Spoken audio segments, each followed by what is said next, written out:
abantu mufungiye mageragere, abantu mufungiye mu yandi magereza, ko Fiacre ntabwo ari mageragere gusa. Fiacre ni mafia wa FPR, ni umujenosideri w'igikona. Kuva yafungwa ni umwubatsi, yarize, ni umwenjeniyeri. Aya magereza yose mureba nawe arayubaka, aba ari shefu, aba ari umuntu ukomeye. Bivuze ngo Fiacre ntabwo abayeho nk'umuntu ufunzwe, ni umuyobozi mu bandi bayobozi. Niwe urya izo ruswa, niwe upangira aba badiregiteri b'amagereza uburyo biba gereza, binyuze mu makontara y'ubwubatsi, binyuze mu bintu ngo bagomba gusana, agakora amadeva apfuye, agakora ibiki. Amafaranga ye asangira na ari uyoboye igereza, ari abari hejuru y'abayoboye gereza, ari abari muri gereza mo imbere, ari abaseriviye, ari abapolisi. Fiacre akorana nabo. Fiacre akaba umunyagikondo, akaba interahamwe y'igikondo, akaba ari umwubatsi. Impfu zose ziba muri gereza, gutoteza abanyepolitike babagiyeyo, ndetse n'abandi bantu bose leta idashaka, Fiacre abigiramo uruhare runini cyane cyane, ko Fiacre ari umuntu wisanzuye muri iriya gereza, kandi ari umuntu ufite ubushobozi bwo ku accessinga document iyo ari yo yose. Can I have the blue phone? Yeah. So uwo Fiacre impamvu namumenye ndi gukora iperereza kuri iyi kesi ya Jay Polly, ndetse n'abandi bafunganywe nawe bari kumbwira ibibi byose Fiacre agenda bakorera muri izo gereza. Jay Polly ubwo bamusohoraga yagiye hanze, uwari ku muryango ntabwo amenye impamvu basohoye Jay Polly, kuko nomari abantu bo ku muryango, umuntu usohotse n'uwinjiye nabo ni inshingano zabo. Kiriya kigo kigira amategeko, kandi nibyo ahantu nko kuri gereza aho usanga uriya mwana wo kuri gate abakomeye no kurenza bamwijwe, bavuga ati Serama imbaga sana aza generali tukamusaka, ari generali, ari nawe wadufunze benshi muri twe, ukeka ko ari nde muntu udasakwanga.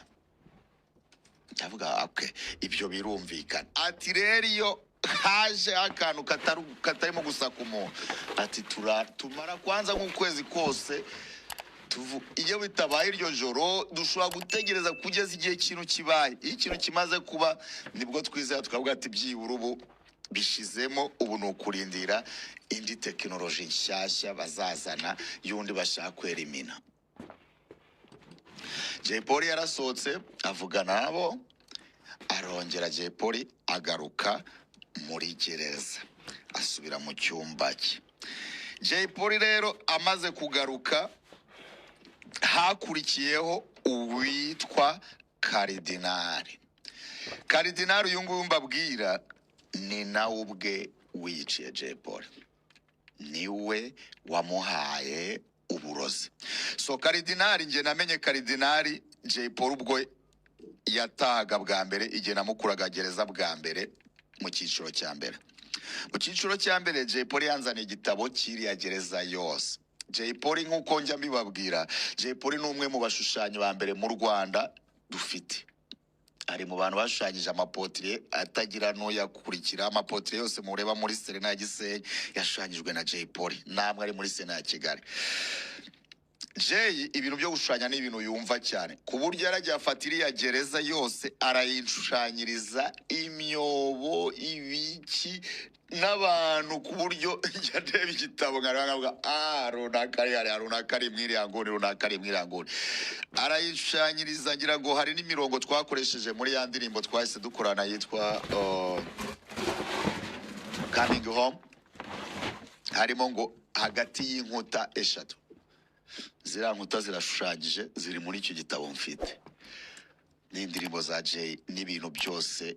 Ariho nababwiye bwa mbere, mbabwiye nti umuntu ubeshya Makuruci ngo yishe Jay Polly arimo arabeshya. Nari basobanuriye ko Makuruci bro ni nkuko wakuva ngo urwagwa rwisha umuntu. Muri munsi tunywa urwagwa, turabizi rurica, ariko urwagwa rujya kwica umuntu byagenze gute? Akarusinda bikarenda, ugasanga yacuramye mu muringoti, amaraso yagize iki. Kugira urwagwa rukwice nyine hari process nyinshi cyane ziba zabaye, kuryo binamera nkaho waniyahuye. Ko Makuruci ni ibintu banywa, ni ibintu byemewe, banagurisha mwiriya gereza. Babikora muki? Babikora mu Gitubura, ibi bikora amandazi, umusemburo w'amandazi, umusemburo w'amandazi n'amajyani n'amazi n'isukari, tasi bagatara barangiza bakabona inzoga yabo. Ibyo ni ibisanzwe ko ntaho bitandukanye na za nguvu jini ziriya tunywa, ntaho bitandukanye na za tarama twanywe, ntaho bitandukanye na za Musanze bwa buyoga ngo Musanze, byose ni bimwe, process ni zimwe. Ahubwo imbe niyo muri gereza hari izindi chemicals badashyiramo, ko chemical ikintu cyagera muri gereza, isukari irahagera, amajyana arahagera, amazi arahagera, gitubura irahagera, kubera ko babemera gukora n'amandazi n'uducapati. Ariko mu gihe mu nganda ziri hanze zo bagura n'andi ma chimie produit chimique yandi bakuye ahandi hantu hagiye hatandukanye, kugira ngo ibyo bintu wenda bibe byinshi cyangwa binihute cyangwa babibika n'igihe kinini. So bivuze ngo iyo muri gereza kuri njyewe uko nayize, ko narayize uko ikorwa, abayikora, abayicuruza, uko byatangiye, ibyo byose amatsiko yose nari mfite mwiriya gereza Jay Polly yaragiye.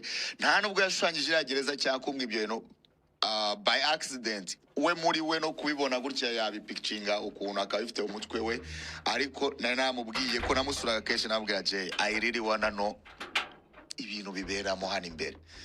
Kwakundi kayisekera rwose Jay, nk'umusa, urumva ibyo bintu ushaka kubimenya? Nambwira ndashaka kubimenya. Ati okay, I will show you.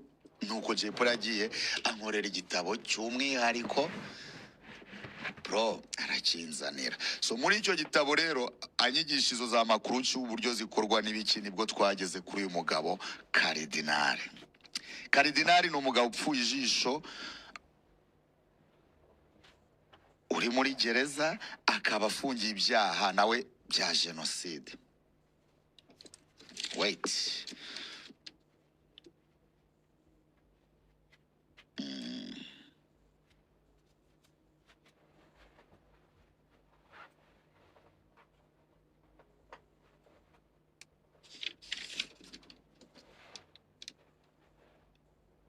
Yes. Karidinali nawe akaba afungiye mu iyo gereza ya Mageragere, afungiye ibyaha bimeze nk'aho ari burundu, agomba kuba y'ubuzima bwe bwose. So iyo wanakatiwe burundu nono biroroha cyane gukoreshwa ibintu. Urumva umuntu wakatiwe burundu nta kintu na kimwe aramira, nta n'icyo arengera. Kumuhindura umwicanyi nono we ukamuha luxury life there, it's much better to him than anything. Ariko ibyo nyine bikorwa na ya leta tubabwira ngo iyi leta ni y'amabandi, ni y'abagome, ni y'abicanyi. Leta nzima ntabwo afata umuntu kwanza wafunzwe burundu ngo bapfe no kumwegereza abandi bantu, kuko uwo muntu usanzwe afite umutima mubi, umuntu udafite ikintu ahomba. Umve ko FPR birayorohera kuko ibifite abantu badafite ikintu bahomba habe na gatoya. So gufata umuntu udafite ikintu ahomba ukamukoresha ikintu icyo ari cyo cyose, ahubwo ukamurengerezaho kumuha ubuzima bwiza, akabasha kurongora abagore ba Karidinali babona n'abagore babo, akabasha kunywa inzoga, akabasha kunywa urumogi, akabasha kuba yamara amasaha 12 ari hanze, ari mu ma office yaba IO, yaba CEO, y'abandi bose, kuko n'uyu munsi iyi dosiye yapangiwe mu nzu ya IO. Kandi biranumvikana of course ku isi yose cyangwa se mu nzego zose. IO ni urwego rw'iperereza rubanza ruhoraho, kandi igihe cyose ahantu hose, yaba ari section igira IO command, yaba ari platoon igira IO command, yaba ari unity ikagira IO command, yaba ari brigade ikagira IO, gutyo bikagenda bizamuka. Na gereza rero igira IO. Rero niho investigation zose actually ziba ziri kunyura. Right.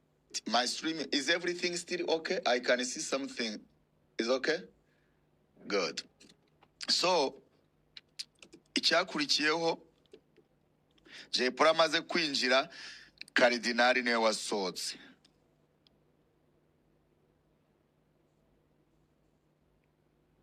Yes. Karidinali uyu nguyu,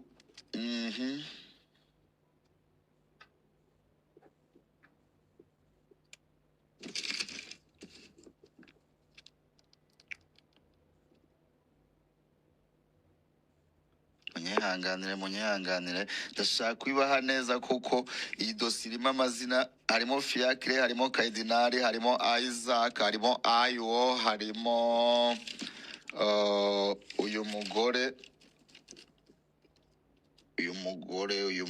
ari he?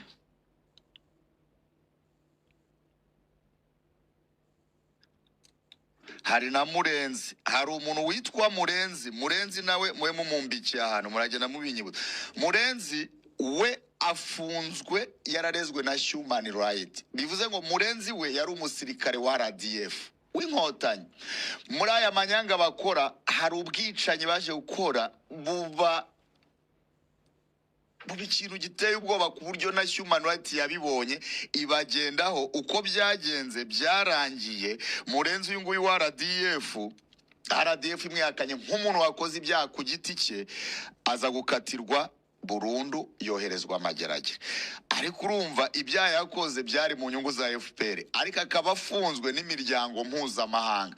FPR ubwayo ntiyamufungura kuko za Human Right iyo zafunze abantu nka gutyo zibakoraho iperereza amanywa nijoro. So uyu nguyu Murenzi nicyo azira, nicyo afungiwe. Urumva ko we ntago afunzwe mu rundi rwego, afunzwe n'amahanga, ariko u Rwanda ni nkaho we aracyari mu kazi. So Murenzi, abantu muri iyo gereza y'amageragere, umuntu witwa Murenzi mubimenye. Muramuzi Murenzi ko ari umusirikare yafunzwe na Human Rights, kandi murabizi ko Murenzi wafungiwe genocide. Basirikare ba FPR bafungwa kubera genocide ko barahari. Hari bayikoreye muri FPR, abayikoreye muri Exfare, abo barahari. Uwo ni Murenzi we afunze kuri genocide, afunze burundu, kandi yabanje kuba umusirikare wa RDF. Nibyo navugaga rero.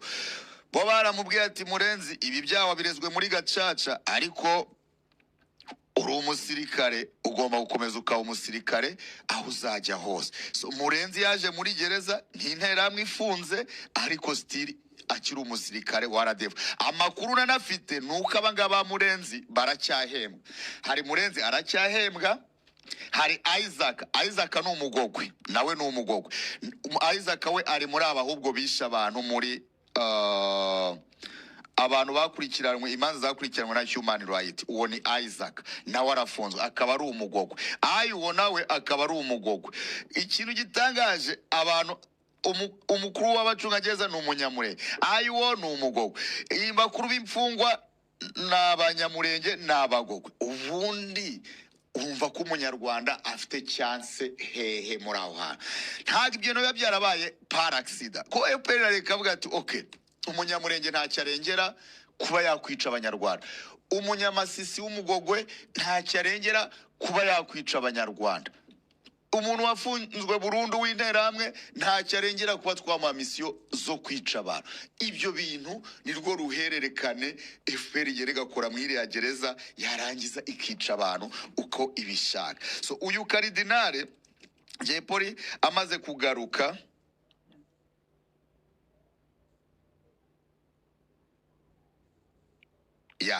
niwe uyu Karidinali Jay Polly amaze gusohoka, amaze no gusubira muri gereza. Karidinali yarasohotse ajya hehe? Ajya kwa Ayo. Ageze kwa Ayo, ibyo bavuganye nawe murabyumva, bari bamaze kudesida ko Jay Polly bagomba kumwica.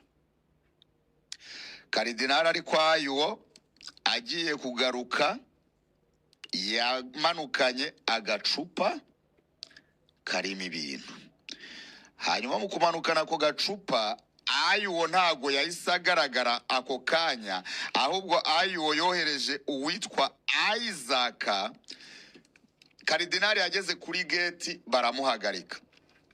Abamuhagarika bura nugiye ngo ni n'abandi, nabo n'abafungu, ariko amategeko abafite nugusa ku muntu uwo ari wese. Kugira ngo ibyo bidakorwa, hari itegeko rigomba kuva ari imbere mu bayobozi bo hanze ndetse no mu bayobozi ba gereza, bikumvikanwaho. Kuko uriya mwana wo kuri gate afashe icyemezo wenyine, ibyaba byose yabyirengera, kandi nta kazi keza aba yarabonye bimufasha nawe byibura kubona abantu no kwirwa hanze.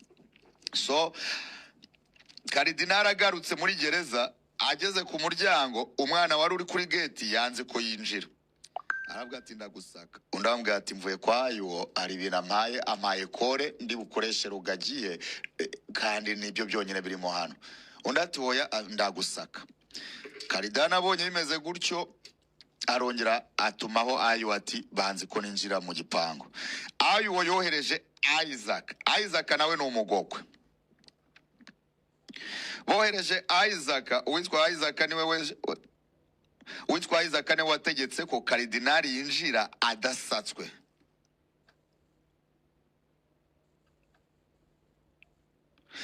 Uyu nguyu na message kivuga niwe mugogwe ufunzwe bya nyirarubeshwa wiyita Nelson. Yita Nelson, ubwo abarikereza mumenye wita Isaac wita Nelson mubimenye. Numwe muri abo bagogwe bafunze bazira ibyaha bya human rights, bari basanzwe bakorana n'ubundi na Kagame. Kandi nkuko tunabizi, abagogwe ni bamwe mu bantu bari muri service y'u Rwanda, cyane cyane mu gice cya special force. So abantu bakora operation nyinshi zo kwica abanyarwanda. Bagogwe simbanga, murabizi, muri inshuti zanjye, muri abavandimwe, ni bantu tunabana cyane bya buri munsi. Ariko ibintu Kagame bakoresha bigatuma ntago ubwo ari ubwoko bw'abagogwe, mwese ni muri abicanye.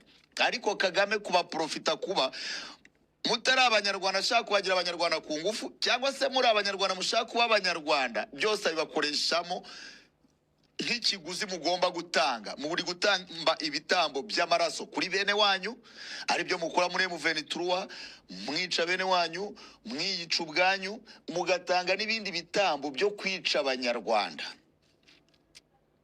Niyo mpamvu yarafashe abiyegereza abashyira muri special forces, kubera ko ashobora kubakoresha ikintu icyo ari cyo cyose ku munyarwanda. Kuko buri hari misiyo ushobora guhangira nibyo binagendaga nzira kera nkinakorana kuri izo nzego ndebe ibintu bakora. Bafungaga abantu nk'abafungura, bakicishana inzara nkabaha ibiryo. So hari ibintu bigoye iyo uvukana n'abantu, iyo ufite amaraso y'abantu. Ari nabyo nababwiye ejo, nibabwiye nko kuri Godfather kugira ngo asenye u Rwanda cyangwa asenye urubyiruko rw'u Rwanda, nta kintu umubwiye kuko nta gafiringa ayo maraso, afite izindi nyungu ze aba yibereyemo. Ariko byagora gufata umunyarwanda uvuka azi ngo uyu nawe ni umunyarwanda, avuka aha, ni mwene Kanyarwanda, ni mwene runaka, akirirwa niga. Ariko gufata umunyamasisi akumva ko atisha umunyamasisi, yisha umuntu, first of all biroroshye, biranamworohera. Buriya umuntu mutavuga kimwe, mudafite accent imwe, byonyine bikumvisha mu bwonko bwawe ko uwo muntu ari umunyamahanga. Niyo mwicaranye bavuga uyu muntu ntabwo ari mugenzi wanjye, ko imivugire ye ibiki ntabwo duhuje umuco. So umunyamurenge cyangwa umunyamasisi kwica umunyarwanda biramworohera. Ni nk'umunyarwanda kwica umurundi, kuko iyo uri kumwica bavuga ati ni kwica umurundi, kuko niyo atakataka kirundi ntataka kinyarwanda. So umunyarwanda uri kwica umurundi biramworohera, umurundi uri kwica umunyarwanda biramworohera. Ni nk'umunyamerika uri kwica umuspanish byamworohera, umwarabu uri kwica umuyahudi byamworohera, kubera ko ntibahuje imico, ntibahuje iki. Ibyo bimuhereza power yo kumva agomba kubikora, ati uyu muntu nta nubwo ari mwene wacu. So niyo mpamvu mu nzego cyane cyane izi z'ubwicaye uzasanga abantu barimo style atari abanyarwanda. Ni umuntu w'umugande bya nyabyo, kwitwa gusa ngo nuko ngo amaraso ngakomoka mu Rwanda. Nicyo ugasanga umuntu yakoze muri dema y'Ubugande, ni umusirikare w'Ubugande, yinjira igisirikare Bugande, uwo muntu ngiye ntago mutandukanya n'umugande. So ukamunzana ukamushyira mu nzego zimfatira ibyemezo mu gihugu cyanjye, nta muwe yangirira. Noneho umutuma akaba ari we shebuja, mbizi kuri umwicanyi mpuzamahanga utagira impuhwe, icyo gihe biba ari ibintu bimakinga sense. So Isaac niwe wasohotse araza, kuko Isaac we ntaba ari aho ngaho, uwe yatutse mu gipangu imbere, kuko Ayubwo yahise amubwira, mutuma abantu amubwira ati bro, mureke karidinari yinjire, nta n'ibindi birenze. Hari inkweto ya afande Ayuwo agiye gufikisinga, ubwo bucupure afitemo kore. Nibyo babwiye umwana wo kuri gate. Umwana wo kuri gate aramureka karidinari, kuko byari bimaze gukonfirimwa na Ayuwo, bimaze gukonfirimwa na Isaac ndetse na Fiacre. Fiacre nk'umuntu w'umwubatsi ubaka n'izo gereza, aba ari n'umuyobozi mwaho ngaho. Arangije amaze kwinjira karidinari, mu kagoroba bigeze nko mu ma saa 3 z'ijoro, Karidinali nibwo yagiye areba Jay Polly. Nabibabwiye ko Karidinali ni mu nyandiko za mbere Jay Polly yanzaniye. Karidinali yari arimo, twamuvuzeho, nari muzi. Ntabwo icyambabaje Karidinali ntabwo renze ko warenze ku gihango wajyanye na Jay Polly ukamwica. Kuko Jay Polly ambwiye ko abantu bakunda gusangira nabo n'ubundi yari Karidinali, yari Kizito, ko Kizito rafite akaresitora n'ubundi nawe. So nimugoroba hari ukuntu wenda ba Karidinali babaga bifite utuntu twabo nk'abantu b'abayobozi, bakagenda bakicara kuri resitora kwa Kizito, bakarya, bakanywa, bagatarama, bagataha. Uwo munsi rero Karidinali yaraje abwira Jay ati umusaza bimeze gute se? Jay ati wapi mana, ati kare nasohotse nyanitse ko ngiye bagiye no kumbwira ibyo gutaha n'ibiki, atari ko bla bla. Barakomeza Karidinali ambwira ati ariko ngewe mfite akantu ntari bitwakwigira neza ubundi tukiryamye. Jay na wa murumuna we, uriya murumuna we nawe yarabinyweye. Urumva we iba byaramuhumisha, iba byamugenze gute? Arababwira ati abasa ndaje. Kwa nanone muri gereza ni gereza, diru ni diru. Karidinali mbagwaye diru, muracomoka wa babiri. Jay Polly nuko wacomotse. Ariko mu gucomoka abo kuri gate barababonye. Ariko uko Karidinali bari n'umuntu bazi nyine ntacyo bababwiye. Bamanuka bajya hepfo ku matuwarete. Bageze ku matuwarete niho banywereye, niho Karidinali yanywesheje Jay. So nukuvuga ngo icyo gitondo cyose ibyo biriwemo n'ibyo Karidinali yinjije adasatswe bwari uburozi buvuye kwayo. Ubwo ntiwibaze ngo ayo wose yashakaga iki kuri Jay Polly. Jay Polly yishwe na FPR inkotanyi na Perezida Kagame, abo ni abakozi ba Kagame n'ibisanzwe. So uburozi nimba ari munyuza wari wabwohereje imbarinde aho baburanguye uwo munsi bwo ntago mazi, ariko uburozi bwavuye kwayo bunyura kuri Karidinali. Karidinali arabwinjiza, asabirwa ikibare na Isaac ufunzwe, bamugezamo. Nimugoroba Karidinali rero nibwo yagendaga ajya kubusangira na Jay. Icyo yakoze niki, yabaga yamupangiye, yamaze kumuvangira. Jay nibwo yagiye anywa kuri ubwo burozi. Bamubwiye ko ari akantu gahiye nyine, ntago Jay yanyweye makuruci zazinywaga buri munsi, n'uwo munsi yari yazinyweye. Ntago ariyo yamwishe, mbisubiremo, ntago ariyo yamwishe. Karidinali nawe amuzana ubwo burozi, abunywa n'ubundi amubeshya ko ari makuruci cyangwa se ari akantu gahiye. Actually yari yamubwiye ko ari akantu gahiye kisumbuyeho. Jay Polly akimara kunywa ibyo bintu baratandukanye na Karidinali. Jay Polly agaruka ku cyumba cye. Jay Polly ageze ku cyumba cye nta n'amasegonda byatwaye, Jay Polly yatangiye kuvuza induru. Gate icyo gihe byari bitangiye kujya mu masaha 4 saa 5 itarafungwa. Sinzi icyo gihe ngo abantu bagomba kuza mu magereza ngo no gusura n'ibiki by'amajoni wamenye. Oya, umwana wa gate yari amaze no gufunga gate, yari amaze kuyifunga. Ahubwo we ni wari abana bari kuri gate no bagomba kuryama nyuma, bari ku madushe, bumva Jay Polly ari gutabaza. Umisha atabaza, Jay Polly yari umusitari, bari abana bose baramukundaga, birukanka bajya kureba. Bahageze basanga Jay arimo aravuza induru, arimo avuga ati munda hamere nabi, munda hamere nabi. Birukanka kujya gutabaza ubuyobozi bwa gereza kugira bafungure batware Jay Polly kwa muganga. Icyabayeho niki, communique ya mbere yaratanzwe, basa nk'ababyirengagiza.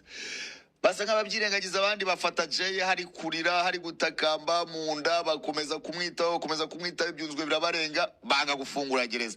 Basubirayo. Ikintu cyabaye muri gereza, habaye akantu kameze nk'umwigaragambyo.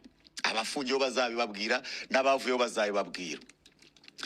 Babonye batari gufungura kuko baba banabizi, bahise banibuka na kese ya Karidinali.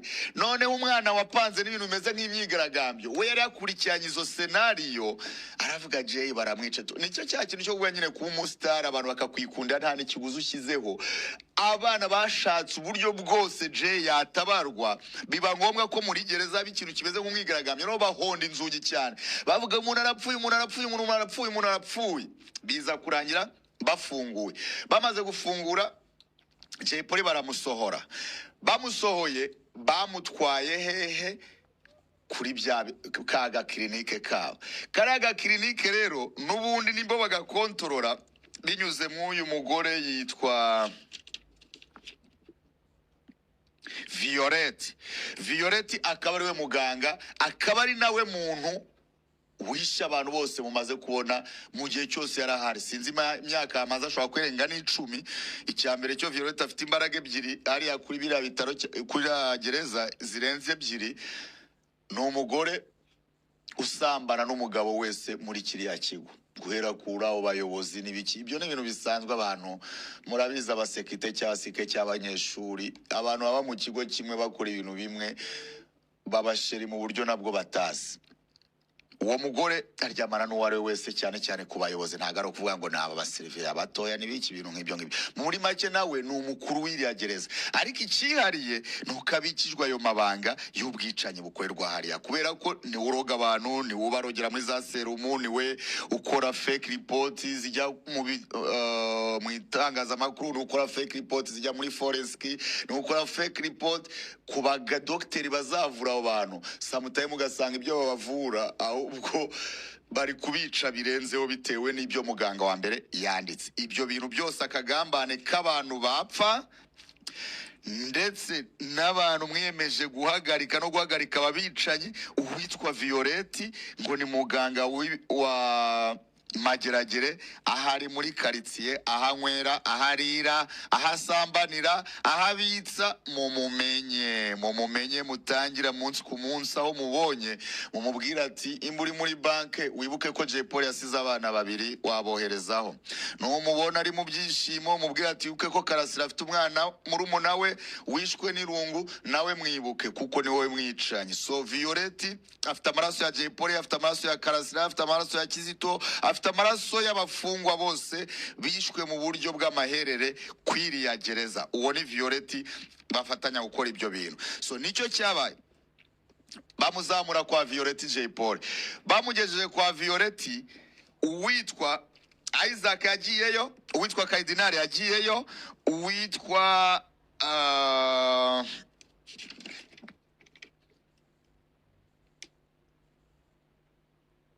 Eric nundi ahubwo afunguwe. Abo bantu bose barazamutse basanga Jay Polly hari.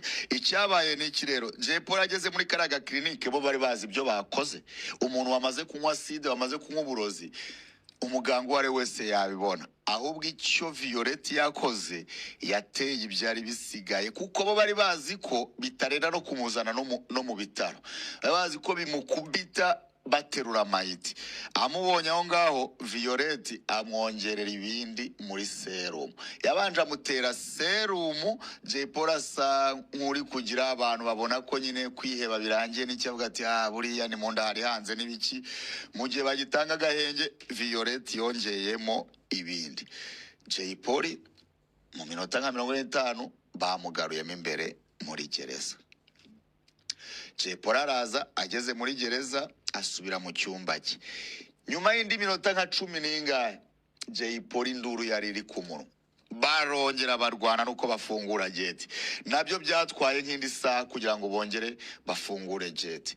Aho bamaze gufungura gate, Jay Polly noneho bamushyize kuri ambulance, nibwo bamutwaraga.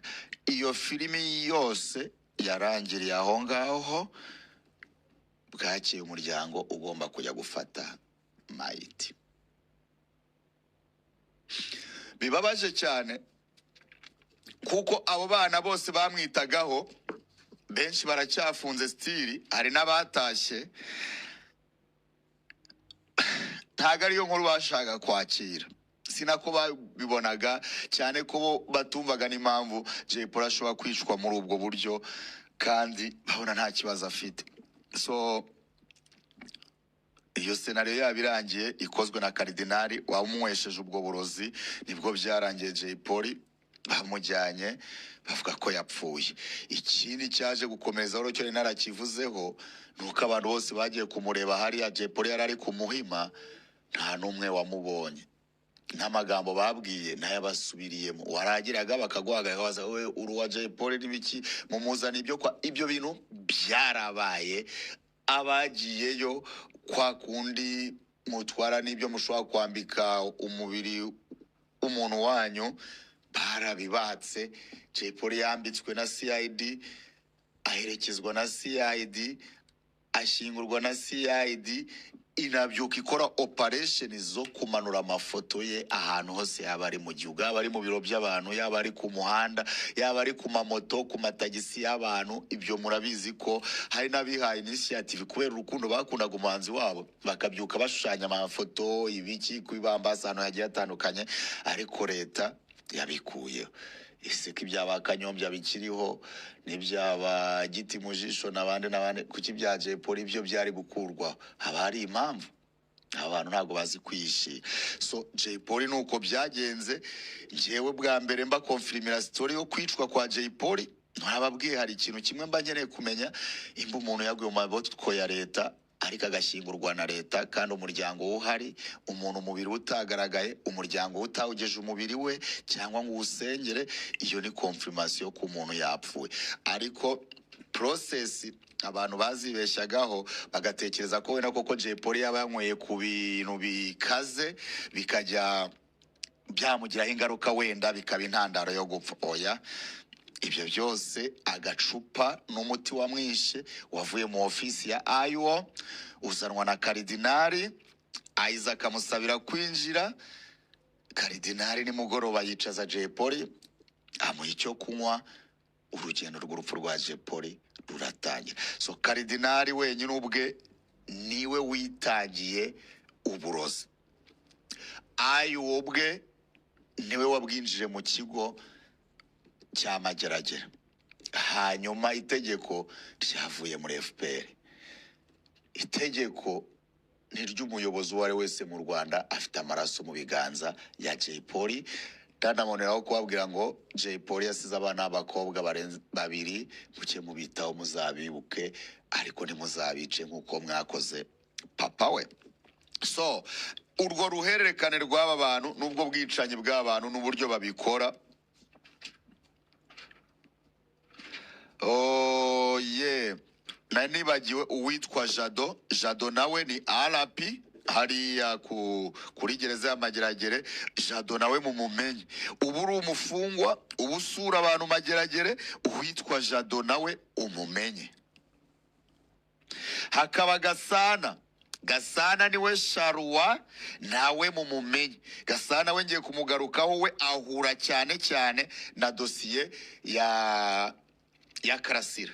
Jay Polly nuko nabo bamwishe, ni Violette Muganga, ni IO, ni Karidinali, ni Isaac na Murenzi umusirikare ufungiye jenoside. Hakaba na undi nababwiye umunyamasisi nawe ufunzwe na human right. Exactly. Nuko nguko ibintu byagenze. So kuri Karasira rero ngo byagenze gute?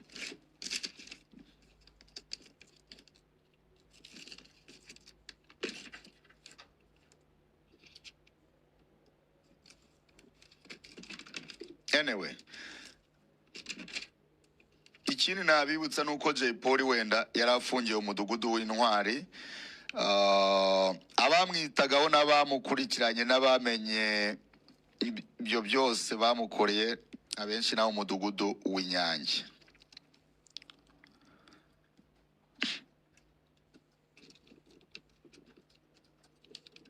Yep. So kuri Karasira rero, Karasira kwicwa kwe byo ni filime iteye ubwoba.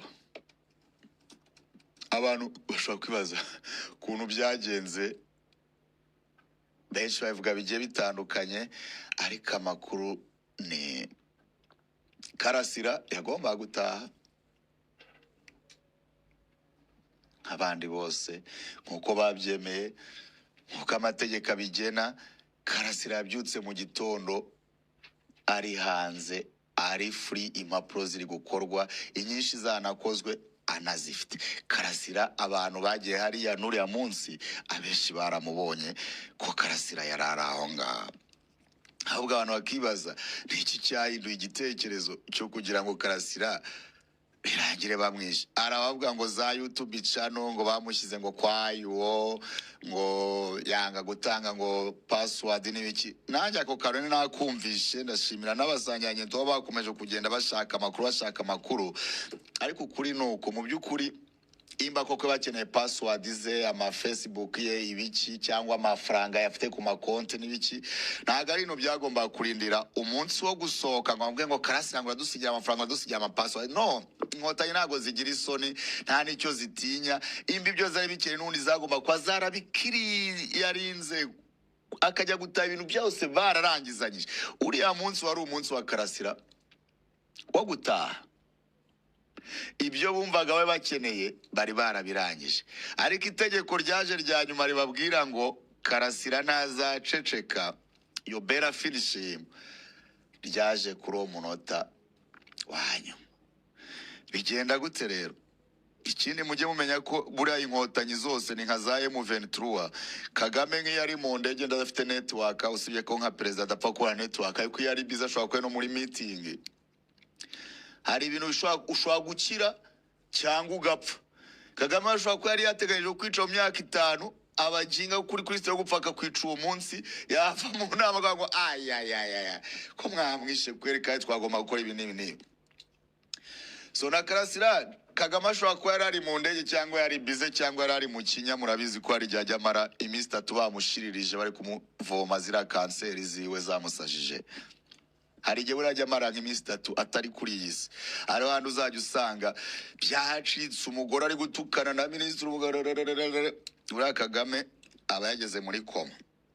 So icyabayeho kuri Karasira, inkuru nk'uko yagenze, nk'uko yiriwe mu kigo, niko ndakikubwira kugeza barangije Karasira. Icyambere cyo ugomba kumenya ko hari indi nyubako bari kubakara kuri gereza bari kwita nayo clinique, ariko abahanga bazi no kureba FPR bazi n'uburyo yicema abantu, n'indi nzu nakwita nka safe house bari kubaka yo kwiciramo abantu, nayo biciyemo Karasira uyu nguyu mureba. Karasira nyuma yo kubyuka ntago ari Karasira wari butaye wenyine, uriya gereza bahora binjiza basohora buri munsi, hari abantu bari butahe bose we basohotse bakoreye n'ibipapuro, ariko ibya Karasira bitangira kugenda bitindamo. No Karasira baza ati se bite konye mutari kunsinyira ngo ngende byagenze gute? Icyaje kubaho, hari n'abandi bafungwa bari aho ngaho uwo munsi bari butahe, ariko byaje kurangira n'abafungwa bari butahe bacyuwe saa 5 z'ijoro n'imodoka ya gereza, kandi ntago binemewe. Undi umufungu utashye afatwa n'iwabo agataha cyangwa agatega moto agataha, ariko batwawe n'imodoka ya gereza kubera ko nibo babatindije, kandi hari n'ibindi bintu bari babonye. Ngira ngo muri iyo modoka bagombaga no kuba briefing.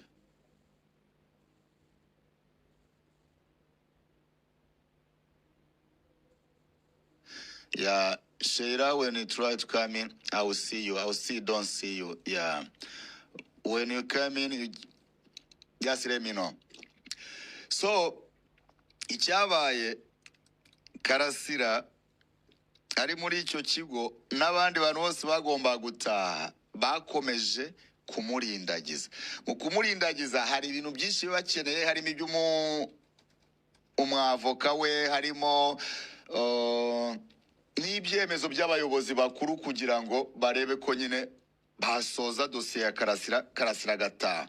Ariko ikibazo bakomeje kugenda bagira nuko Karasira bumvaga ko bigoye kugira ngo aze guceceka, azabe yacecetse atazayivuga. Ari nacyo kintu bamujijije, aho Karasira azakomeza avuge atangaza ukuri, kandi ikibazo ni bibi noneho biri muri gereza, ibyo gukora ba Ingabire Victoire, ibyo gukubura abandi no kuba bakarasa badafungirwa hari, ariko amakuru tuba dufite tuzi ngo bafungiwe hariya, n'ibyo bintu byose bari kubaka n'izo mpfu zaba Jay Polly still Karasira noneho nawe yaramaze kubona amaproof yose ahagije.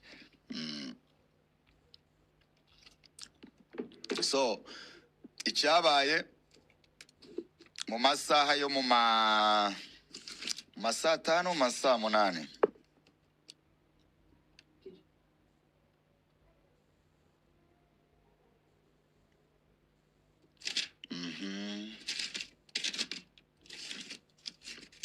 she's in? She's in, but you turned her voice down.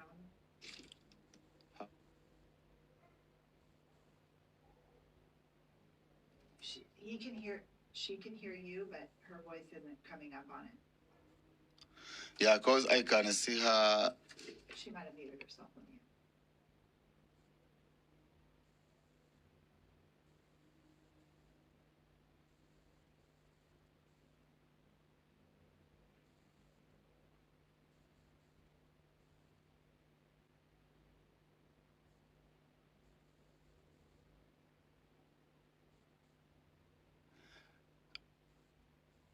Guys, ndacyategereje Sheila kugira ngo ndebe ko aza kugira nga. Do Huh?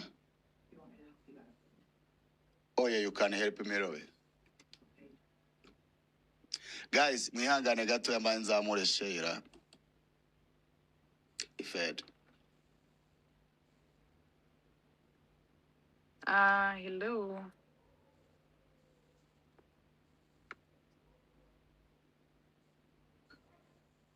Can you hear me?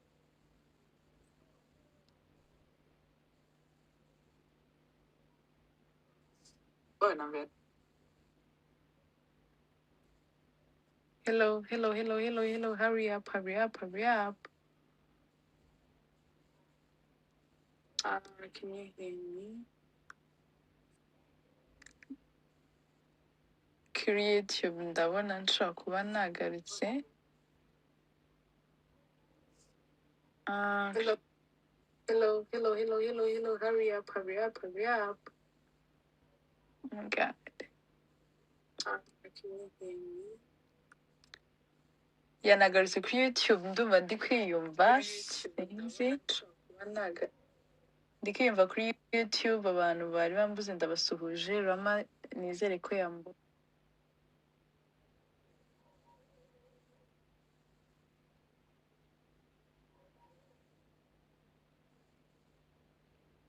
Rama ndakumva noneho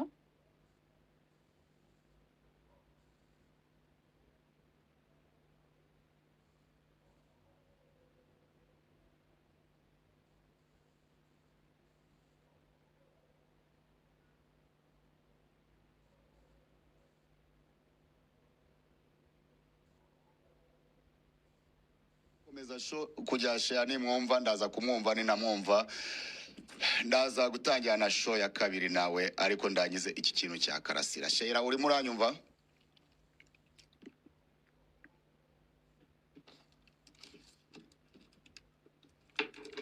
So icyo mvuga ngewe kuri Karasira rero byarangiye izo saha bakomeza kumunyuza hirya kumunyuza hino. Karasira byagize gutya haza pick-up y'umukara. Iyo pick-up y'umukara yajemo abicanyi babiri ndetse izamo na umunyamategeko wa Karasira. Ikintu gitangaje ku bantu bari mu kigo bamurebaga, ubibaze ko nubwo umunyamategeko wa Karasira yaraje ariko ntabwo yaje ngo avugishe Karasira. Nta nubwo muri make yaraje gukemura ibibazo bya yaraje nko guha leta cyangwa se kubasinyira ko bagomba kwica Karasira. Reka ko ngewe mbivuga bari baje kugira ngo babasinyire kugira ngo bice Karasira. Ku munyamategeko yaraje ntiyasuje Karasira, yajya asuza ayo azamuka hejuru mu biro kwa directeur aragenda amarayo nk'amasaha abiri. Nyuma y'amasaha abiri umunyamategeko wa Karasira yaje kuvayo. Icyaje gukorwa, abafungwa bose bari aho n'abantu bagomba gutaha babafungiye ahantu hamwe. Noneho abari hirya baje gutegereza Karasira nabo baguma hirya. Murabaza abantu musura amageragere muzi ukuntu bimeze. Byatangiye kwicanga muri ako kanya. Umunyamategeko amaze kuza ntashuje Karasira, azanye n'abicanye bavuye muri Demayi, agiye hejuru kwa directeur sinzi ibyo bavuganye. Karasira aranga aho ngaho ku buryo abantu banamuvugisha maze umusaza emeze gutati nanjye simbizi sinzi ibyo bambwiye ko ngomba gusohoka mfite izi mapro ndaburi izi n'izi ndaburi iki n'iki n'iki. Ibibazo bigakomeza gutyo. Byaje kurangira rero Karasira nawe bamuhamagaje baramuganiriza nawe s'il umbwire umunyamategeko wa Karasira avuye hejuru ano wana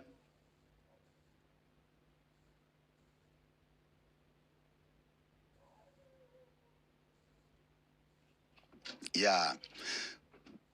Tell Sheila if she's on to keep try her voice to come in. Yeah. Me, I can see her here, but I don't really get. Yeah.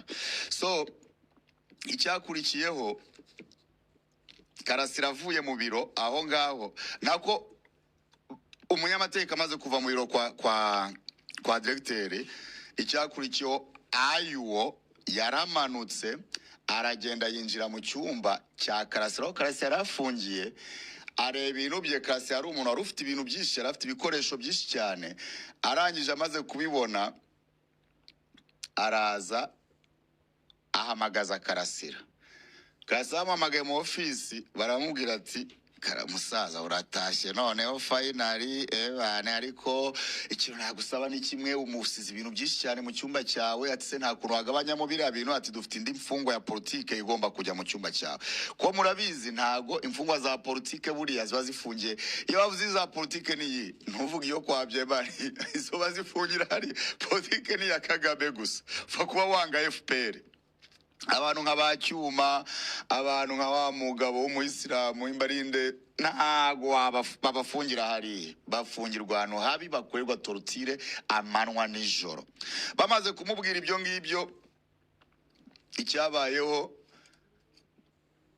Karasira bashaka umukonvisinga ngo asubire mu cyumba cye kugira ibyo ajya kuzana.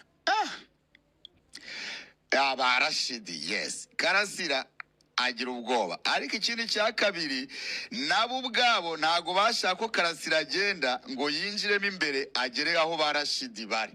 Ko iragereza abantu barayizi. Barashidi bari kwibaza, bro wafunguwe gute ukongera ukinjira muri gereza? Byagomba guteza ikindi kibazo. Bapanze ibintu, my friend, biteye agahinda. Karasira ayo wamukonvisinze gutyo, Karasira ariko namwe undi ati Karasi, impapuro za ndi kuzikora kugenda ugakura ibintu byawe, cyangwa ushaka mbwire abantu z'abagwerekeze n'iki. Karasira sinzi ukuntu byamurenzeho, yemera kujya gufata ibintu bye. Karasira yagiye abandi bafungwa bafunguwe, ari bamwe mu batashye muri iyo modoka, bamwe turavugana, bamwiboneye. Aragenda uko yakagiye, kumbi babandi ngo ni ba Karidinari, ba Isaac, ba where's my book?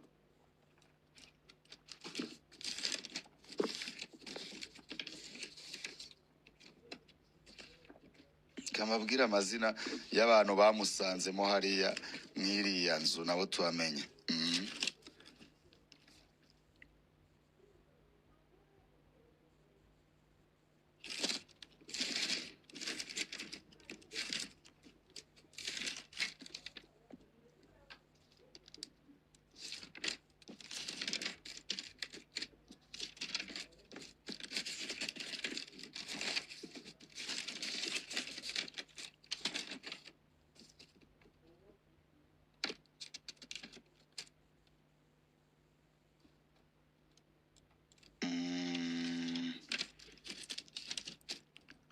Ya aho ngaho atarajya gufata ibintu bye, uyu Tewusi Badege nawe yaraje. Tewusi Badege araza avugana n'aba bantu baje muri ya pick-up, bagira ibyo bavugana. Bamaze kuvugana, Badege arongera aragenda. Amaze kugenda, ayo nibwo yoherezaga Karasira muri cya cyumba. Kumbi ayo ba Violeti baraho, ba Karidinari baraho, ba Isaac baraho, n'abandi abicanyi babari abantu ni benshi cyane. Gasana nawe yarahari. Sharwa icyabwiye abantu ko icyago kivutse ni iki ngiki. Ubwo ayo yamaraga gukonvisinga Karasira ngajye kuzana ibintu bye, abo bicanyi bandi bamaze kuzamuka, bamaze kujya muri cya kiza ariho bari bumutegere, kuko icyo kizu n'ubundi cyegeranye na ya clinique ya Violeti, n'ubundi abafungwa bavurirwa. Iyo umanuka winjirayo ukinyuraho. So ntago bashakaga rero ko agera muri dispensary, ntago bashaka ko agera muri gereza indani ko kaho bamwohereje kujya gufata ibintu byiwe. Karasira icyakurikiyeho, Badegera amaze kugenda, Karasira nibwo yasohotse aratambika yerekeza aho bamwabwiye kujya gukura ibintu bye, nahari bubifatire. Karasira akinjira gutya, hamubona ko nyine umuntu yinjira hagati y'inkuta ebyiri utarimo kumubona, za nkuta eshatu za Jay Polly. Karasira akizinjiramo, abakoboyi bahise babana. aho ngaho ni ukuvuga ngo barashidi ntibongeye kubona Karasira. Cya cyumba agomba kujyamo ntabwo yakigezemo, ya kirinike ntabwo yayigezemo. Karasira bamukuruye ku ngufu. Karasira buriya yanishwe nabi cyane kwako babikoze mu vuba kandi ari uri muri gereza ntabimenye, ari uri muri kirinike ntabimenye, ari bariya bari hariya bandi bafungwa buraho ntibabimenye, n'abaje gufata Karasira ntibabimenye. Icyabaye niki? Aho ngaho hari nko mu masaa 7 saa 8 z'amanywa, ariko abantu barabizi ko byageze mu masaa 5 z'ijoro, saa 6 z'ijoro, abantu bataramenya inkuru ya Karasira.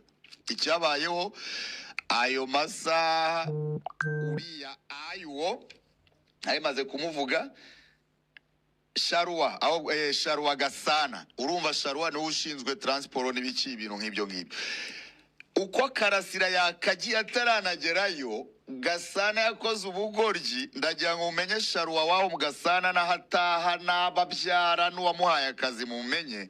Sharwa Gasana we yahise yirukanka arambiransi hori paritse, of course gereza zigira ambiransi, yahise yiruka gufata ambiransi.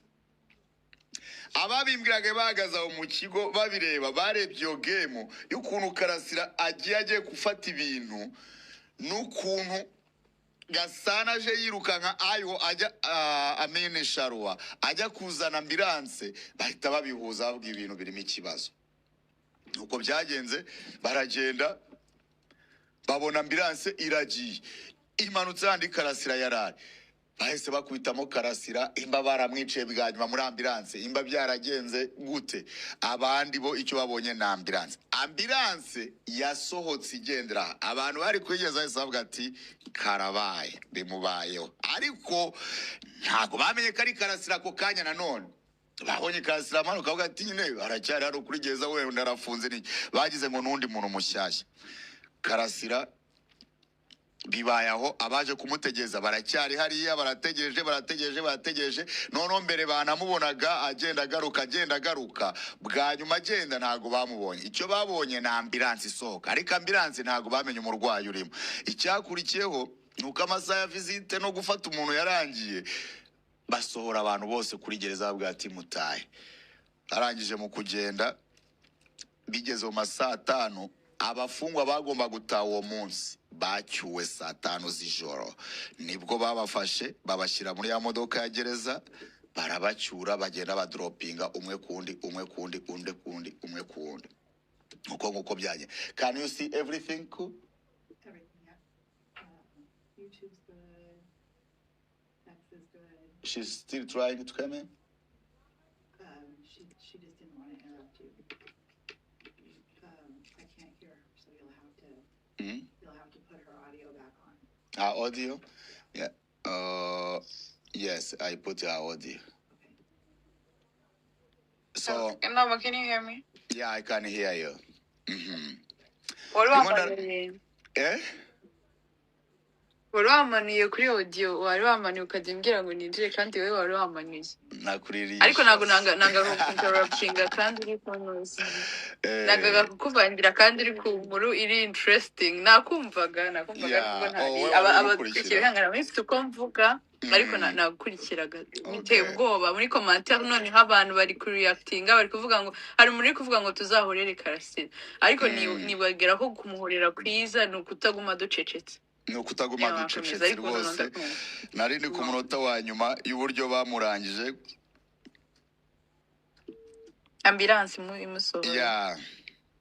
So ambulance rero icyabayeho yasohoye Karasira, abantu ntibamenye ikibaye, bararindira amasaha kugeza bwije, birukana n'abaje gusura babafungwa bo. Nono abenshi barekuwe bari baraho mu kigo uwo munsi, nabo batanze amakuru menshi kurenza bari muri gereza, kuko abari muri gereza indani baza ya Jay Polly cyane, bazi n'aya Karasira ukuntu ari yasohotse, ariko ntago bamenye uburyo bamwinjije muri wa muryango ndetse n'amagambo yagane. Bari abantu ni ninjije. Hari na bimwe abafungwa abantu baraho mu kigo ubwabo biyumviye mu byo bavugaga. Kubw'imitekano ntago iyo tuvuga izi nkuru tujya twerura ngo dutange ishusho imeze nk'umweru kuko babyukira mu bantu batemagura abantu baratema nk'abatema inka nta bwenge bagira nta mpuhwe bagira so Karasira nuko bamweje muri icyo cyuma ngo agiye gufata ibintu bye bahita baniga ibyo bakoze kuko n'umubiri we ndahamya ko nta wawubonye nubwo twamushyinguye ariko nta wamubonye uwamubonye ubwo azatubwira ambulance yamutwaye mbere ya saa 8 z'amanywa ariko ibintu byamenyekanye mu masaa 6 z'ijoro ikindi cya nyuma abo bantu bose abandi bari batashye abasivili ariko abo bafungwa abandi bagomba gutaha nabo uwo munsi bacyuwe n'imodoka ya leta isaa 5 z'ijoro ari nabwo filimi yose bari bamaze kuyizinga nuko aba bantu bishe Karasira ntago bamwiciye muri bya biro byo kwa ba directeur ntago bamwiciye indani muri gereza cyangwa aho yari afungiye aho uwo munsi bamwiciye muri kiriya kigo bizwi na Violette bizwi na Violette bizwi na Yuwo bizwi na Kizimana imbaye Kizimana bizwi na Bayizaka bizwi na ba Fiacre ba Murenzi abo bantu bose abenshi n'abafungwa uvanyemo Usharuwa Gasana ukavanamo Violette umuganga ukavanamo Ayuwo abandi bose nabo ni imfungwa ariko zikora ubwo bwicanyi so Sheila muri iki kiganiro ikintu nakuyemo cyane cyangwa muri ubu bushakashatsi nakoze ikintu nakuyemo cyane ni uburyo nyine abantu n'ubundi still bicwa n'imfungwa ngenzi zabo cyangwa abapolisi bagenzi babo cyangwa buri rwego urimo wicwa n'abagenzi bawe ariko muri gereza aho byafashe indi ntera kubera ko FPR yafashe intera hamwe zisha abantu azihindura abakozi be aziha favor yo kubaho ubuzima bwiza mu bifungo bakatiwe kugira nazo zimusavinga andi maraso kuko Kagame ku kintu cyo kunywa amaraso by the way ejo bundi nibwo nari ndi mu bushakashatsi nk'ubwo nanone nza kubaza ikibazo nabwo ariko niki mubona Kagame akunda just amaraso kuki ubundi afite gereza afite abasirikare ashize bari abantu hari agafunga akabarekera iyo ntiyanakwikomeza urugamba kuki biba ngombwa ko binarangira nabishe muri make igihano cyo mu Rwanda kwitwa ko umuntu yahanywe n'ugupfa ntago ari ugufungwa kandi ubundi igihano cy'umusivili umuturage wakoshereje amategeko leta cyangwa abagenzi be n'ugufungwa agakurwaho uburenganzira ko gufungwa bivuga kwamburwa uburenganzira cyane ko niyo urengeje n'amezi 6 ubugeze no mu gihe cyo kuba wahomba kuba wabona amaviza waba umuyobozi hari ibintu byinshi utakora mu buzima bwawe kuko wafunzwe amezi 6 mbese gufunga ubwabyo ni igihano gikomeye so nkibaza ko iki Kagame we abisimbuza no kwica bimumarira iki umuntu bambwiye ngo Kagame niba afite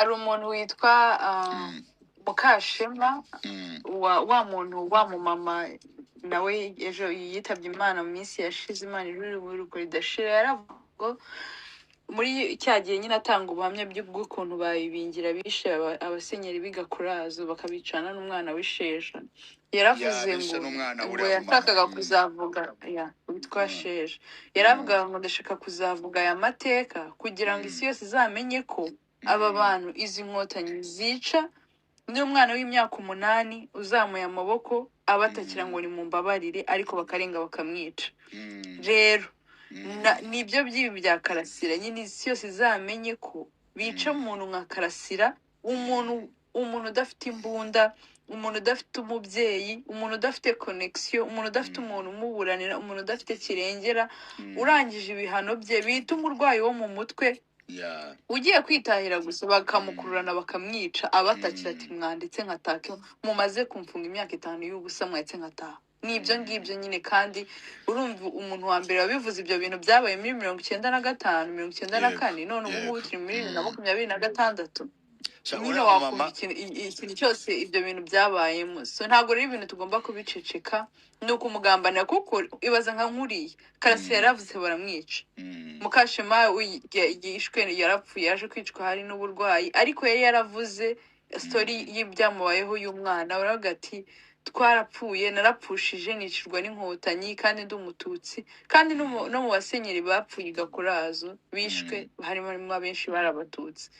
Rero abantu bibwira ngo kuvuga ngo nta kintu bimaze, kuvuga ni igihango, kugaragaza amakuru ni igihango. Iyo aceceka, uriya umubyeyi iyo aceceka akamera nk'uko uriya konsora ameze, uriya konsora biciye umugabo ubu ngubu akaba ari vice president wa FPR uri kuramya ingoma, ntabwo twari kumenya amakuru y'umwana we, amaraso y'umwana we ntabwo twari kumenya uburyo yamenetse. Ariko ubu ngubu twarabimenye, nanjye ubu ndabivuze, n'undi uzabyumva azongera bivuge, ku buryo ni uko nguko amateka atibagirana, ni uko nguko abantu batazima. Rero na Karasira isi yose izabimenye ko badatinya kwica umuntu bita umurwayi wo mu mutwe udafite kirengera, udafite ababyeyi, azamuye amaboko abatakira ati mwaretse nkataha, k'igihano cyanjye mwankatiye cyari kirangiye cyane rwose. Ariko kuko umuntu ngo yabonye cyangwa umuntu ari ntabyita ibikira. Karasira buriya ijambo rya nyuma ngo bajye no kumwica ngo baravuze ngo ni umurevolutionnel. So revolutionary people ntabwo bajya baceceka.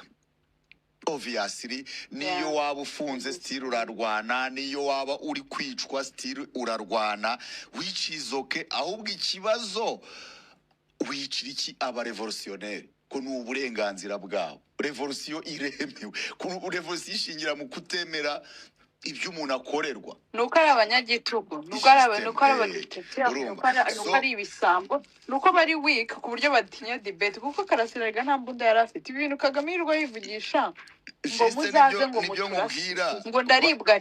Uribuka ijambo yavuze ngo ndaribwa ngo iba byazaza ngo hakagira umuraso Rwanda. Uzi impamvu biriya bikora? Nuko azi ko afite imbunda yaguze mu misoro y'abanyarwanda, mu byo yibye muri Kongo, akagira n'abana b'abanyarwanda b'amamashini bo gushyira imbere ngo bajye kurasana. Niyo mpamvu avuga ngo ndaribwa, kuko ntabwo ari uzajya kurwana, ntabwo ari abantu bazajya kurwana. Niyo mpamvu avuga ati munteye, ushaka kumurwanya nazamutere, kuko afite abantu yafashe bugwate, azashora mukaza kurwana. Ariko ku ijambo n'ukuri ahita atsindwa, akarakara akakwica, kuko ntabwo afite ikindi kintu akoresha. Nuza n'ukuri kandi ari umunyabinyoma, ari umubeshya, ari umucabiranya, uraba umutsinze. Niyo mpamvu Kagame ahitamo intambara, kuko mu ntambara we ntacyo ahomba. Mu ntambara ntacyo ahomba. Ako kantu nari kukubwira shaka nkubwire, nabashije umuntu turi muri ibyo bigari, turi muri iryo pesa, turi ndavuga harya ubundi wayi Kagame ageze ahangaha. Gusa ngenda senga, n'abasenga bazi ibyo mvuga, n'abapagani bazi ibyo mvuga. Imyuka mibi ndayemera. Nemera kuri isi habaho ibintu bibiri, habaho umwuka mwiza n'umwuka mubi. Nukuvuga ngo power nebyiri, ushobora gukoresha imbaraga z'Imana cyangwa ugakoresha imbaraga z'umwuka w'umwijima, kandi all power works for it. Zirakora, ni ibintu mfitiye experience, nzi neza birakora. Kagame ntago nibyo avuga mu kanwa ke birayikubwira. Umuntu ushobora gufunga urusengero already we n'Imana barashyizemo red cross, nta nimwe wayifitiye, nta nubwo yanabitekerezaho. Ikibazo si ikintu cyitwa ijambo ry'Imana. Kagame buriya Kagame abantu bakeka ko hari n'abantu bavuga ngo se kazifunga ngo ziramusakuriza. Bro, abari mu mantibare arara mu mantibare. Umuntu ashobora kwibaza wa mugani kuki Kagame ari wabishyushyemo akanarakara cyane, insengero zirasakuza, insengero. No, Kagame biriya bintu bimwica ahagaze. Urabizi vampire ntabwo ishobora kureba mu rumuri. Uracyumva icyo kintu shera, si ukizi? I know, yeah. Yes, vampire. Kagame nawe ni vampire, ntashobora kureba insengero rimwe. Ntabwo bro, amera nabi, aranaremba no kumva abantu bari kubwiriza. Niyo ya ma voice bababwira ko Kagame yuzuye umwuka mubi pe, kandi yarawucuza amajwi. Kandi Amerika nkubwire, Kagame byo ni ibintu. Kagame muzagiye mukurikira, abantu turababwiye n'abadukurikiye kandi benshi barabikurikira, bajye bumva ibiganiro mama Diane Rwigara akunda kuvuga. Ibi bintu Kagame akoresha imyuka mibi, bafite ibitambo batanga. Uribuke story igeze kutubwira y'igihe cyagiye cya gikuta cya Nyabugogo kigwa, atambuka kikagwa, urabyibuka? Yego. Oya, nta gikuta cyaguye, ndakizi kiriya gikuta cyaguye, njye nari ndi mu mujyi aho ndabizi ikigo. Bro, ntago ari icyo ngicyo gusa. Urumva, ndagira ngo nkubwire ngo izi ntambara, ibitambo bindi. mwebwe ikibazo mureba n'aba bitambo gusa bito bito yatanga byaba Karasira nabaki mwibye mwibuka ko ejo nitwaye turi kubara abasirikare b'u Rwanda tugasanga byibura mu myaka 30 amaze gupfa nk'ibihumbi 100 tutazi n'irengero ntago byabaruwe nk'abapfuye ntibibaruwe ntibihari ntituzi nyine baburiwe irengero. Urabyumva uzi impamvu y'ibyo bintu nuvuga ngo Kagame mu myaka 30 kuba tarahagarika intambara na Kagame ubwe ntiyagakunze intambara nawe n'umuntu akene no kuruhuka kuko no mu byo yapfuye na Kayumba Nyamwasa harimo kohereza ingabo bwa kabiri muri Kongo aribwo Kayumba na Karegeya bamubwiye ati bro urimo urarengera abantu bamaze imyaka 20 barwana ntibarahagara ntibaranabona na pose n'iyi buri munsi urohereza baramubwira ati iyi ngiyo uzayirwane Kabarebe wari ukeneye kuba umuja akaba agiye gupfa ari umuja napfuye nabi ubu yaboreye no mu nzu wafata initiative arabikora ariko nawe byarangiye bimuguye nabi ni story yindi tuzayivuga. Icyo nshaka kuvuga Kagame kudahagarika intambara suko nawe ashoboye kurwana suko akunze kurwana gusa it's a condition. Kagame agomba kumena amaraso ariko uzi Kagame wemeye kumena amaraso y'abanyarwanda akavanga genocide n'ubundi bwicanye abantu babirebera muri iyo image ya politike ino mpamvu nabwiye abanyarwanda babwira ngo sindi umunyepolitike sinza umunyepolitike ariko navuga kandi nanakwigisha nanakwereka wowe ugakoresha yo common sense. We are here to do so nicyo dukora.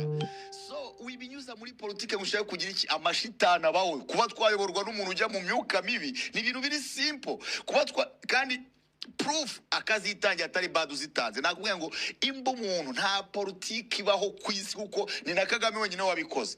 Muri Uganda Kibwetere yatwitse abantu 2,000 mu 2,000 still abatwikira mu rusengero rumwe ariko ntabwo bashobora gufunga insengero bashyiraho strategy bagashyiraho umutekano ariko ntabwo Perezida Museveni ashobora kubyuka ngo anabirota avuga mu kanwa ngo abantu musenga mwataye umutwe ngo ahubwo babafungire. Ibyo Kagame arabivuga. So naba bapasiteri batabigisha nka ba Minyoni na ba Gitwaza kugira ngo wenda ngo abaturage ngo bavuge ngo nase kuki ba Gitwaza atebona nk'ikibazo cyangwa Minyoni ntuzambwire Gitwaza ubizi ko Gitwaza nawe yicaye ku maraso y'abanyamurenge bene wabo bose intambara zibica ibitero bagabaho uburyo amateka yahindurijwe Gitwaza bihumugisha amafaranga barayacontributinga mu nsengero zabo za Gitwaza urumva akayatanga ngo mu kwica abanyamurenge. Ntabwo uri bumbwire uyu mugore ngo ni Minyoni Mireye kama ni Minyoni mukongomani uvuga ibintu bivangavanze ntabwo uri bumbwire ngo Minyoni no murundi no kwa Nyiramongi no kwa Nyiramongi yes. So uwo nguwo ntabwo uri bumbwire umuntu w'umugore urajya imbere y'itorero ngo uvira tombe muri minsi sinzi impamvu ataririmba uvira tombe ba oya umva ukuntu byagenze yaravuze yagiye mu rusengero atera indirimbo afata mikoro agiye kwa kundi umupasiteri agenda agiye kutwigisha gutanga inyigisho bafashe mikoro aririmbye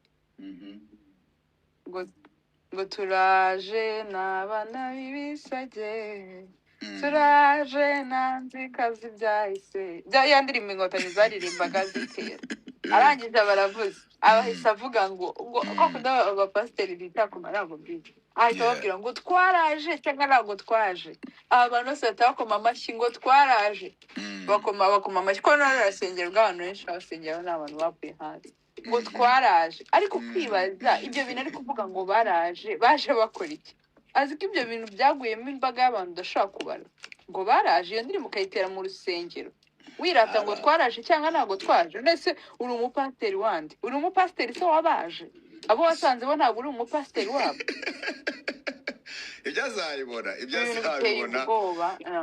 ariko tubikivuga kuri ibi bintu bya Karasira ntabwo ibi bintu bizagenda gutya abantu muba mwumva bibabaje bijye bibatera umujinya mwiza. Hari indirimbo Batista aririmba ngo umujinya mwiza ntabwo ari umurandura nzuzi ahubwo n'udutera gufata ibyemezo bidukomeza biturinda. Rero n'ibi bintu bya Karasira ubwicanyi baba badukomeza bidutera umujinya mwiza bidutere bijye biguhangayikisha ubyuka uvuga ati sharika nandika iki kintu reka mvuga iki kintu reka aya makuru nyashake nyohereze Badru amaze kuyavuga bigutera umujinya mwiza wo gukora no kudacika intege ngo urekere kugira ngo duhashye aka kaga katuzi.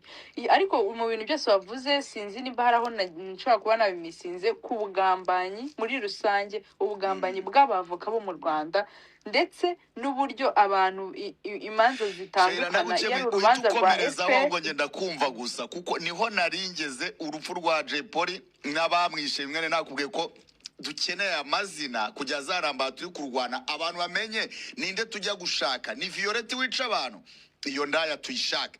Ni Ayo wica abantu. Sheye ndayankubwire ko noneho iriya gereza yitwa ngo ni y'Abanyarwanda, umbwire ko urakomereza aho ngaho wari ugeze sibyo, ariko umbwire imba ko kandi atari akagambane. Ni gute ushobora gufunga abantu bakarindwa n'abantu b'abanyamahanga?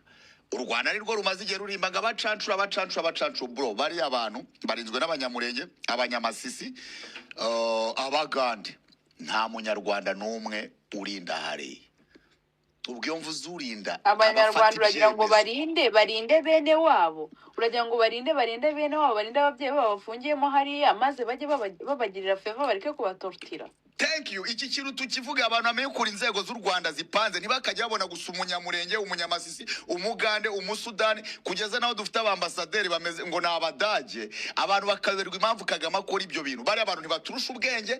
Fata kiriya kigoryi ngo ni Siza ngo ambasaderi w'u Rwanda mu Budage, uriya rushande ubwenge. Akora iki saba Abanyarwanda batakora? Urabyumva? Ufataho abanyamurenge, ntago abanyamurenge ari bo bonyine biza amategeko. Abanyarwanda se nta mategeko bazi. Batarabaho s'u Rwanda ntirwabagaho. Kagame ibyo abikora kugira ngo abantu bica abandi in favor of him, badafite ubwoba bwo kumva ko ari amaraso yabo bari kumena. Nibyo nasobanuye wari udahari, kuko uyu umunyarwanda ari kwica umurundi biramworohera. Uzi kwica umuntu udataka nkawe, utavuga nkawe, uba wumva nyine wishe ikindi kintu. Umukongomani kwica umunyarwanda niko yabifiri. So Kagame afata ahantu hari sensitive. Nk'umukongomani kumufata akajya kwica abantu akakubwira ati uyu muntu mwice, iki kintu ni igihutu. Icyambere leta avuga ngo ni igihutu cy'ikinyarwanda, abahutu ibihutu byo mu Rwanda ni ibyicanyi, ni ibijenosideri, niko bababwiye. Urumva kujya kumwica rero aba yumva ari gukunda igihugu, aba yumva ari gukorera Imana, aba yumva ari gutabara ubwoko. Niko mu mutima we nibyo aba yibeshye. Kumubwira ngo yice umututsi wo mu Rwanda ahita avuga ngo umuntu ugiye kwica ntago ari umuntu, ahubwo ni ikintu bita indashima, ari ungrateful. Bafite ubutegetsi, afite umuperezida w'umututsi, ariko ntago ari kubihereza agaciro, na ungrateful, nta gashima, akamwica yumva nyine nta kintu amwica. Ariko aba yari umunyarwanda, ukajya gutaka agataka, ariko se wowe ukabyara we ukavuga wowe ukabyara we ukuramuzi. Ashobora kumva icyo kintu cyo kumva, ashobora kumureba agahita avuga ngo uyu muntu afite abana. Ashobora kumureba akavuga ati ariko ashobora no kuba ari ahantu mwahuriye, akavuga ati ariko uyu muntu yigeze kungirira neza, uyu muntu se twarabanye gutya na gutya. Rero gufata abantu bikana ntabwo badafite ahantu bahuriye, nicyo kintu baba bashaka, nicyo kintu Kagame baba bashaka kugira ngo umwice with no shame. Urugero rwabayeho ukomeze mba ngira ngo nkongere urugero ku kintu uri kuvuga ntuharenge.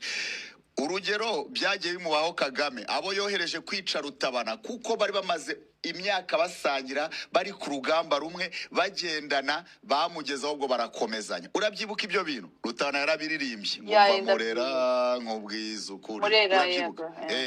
So Kagame ibintu byose Kagame akora, nababwiye bro, Kagame mujye umugenderagaho ruzamwimenyera ntawe umukwigishije. Ibintu akora byose abikora muri experience yagize, kandi nta na kimwe kimugwiririra.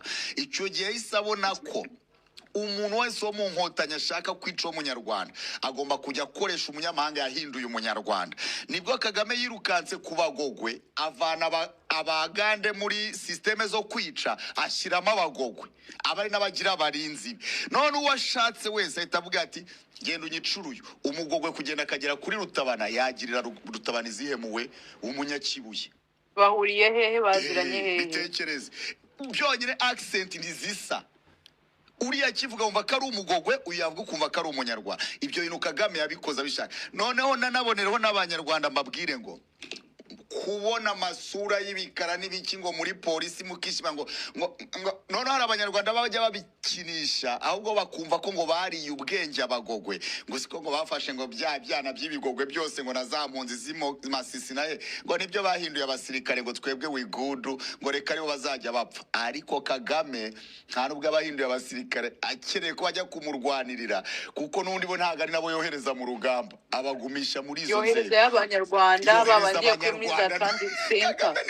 Kagame n'umwicanyi upuraninga ibintu byose kandi abantu bakwiye kubibona gutya ko abikorera mu maso yabo. Nanjye navuze none reka tubishyire no kuri televiziyo mubirebe noneho mu maso yanyu.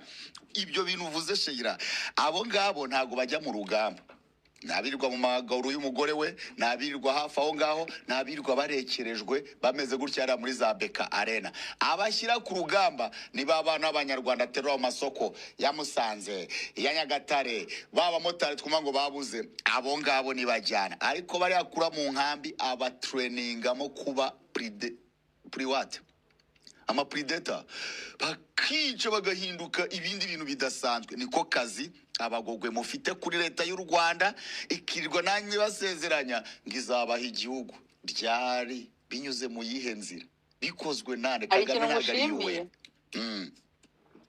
Ari ikintu ngushimiye ngira ngo turakomeze. Urakoze kudatinda ku kantu ko kuvuga amaguru y'umutuze. Tujye kunuza, urakoze kutabitinda. Tujye kuri ubugambanyi.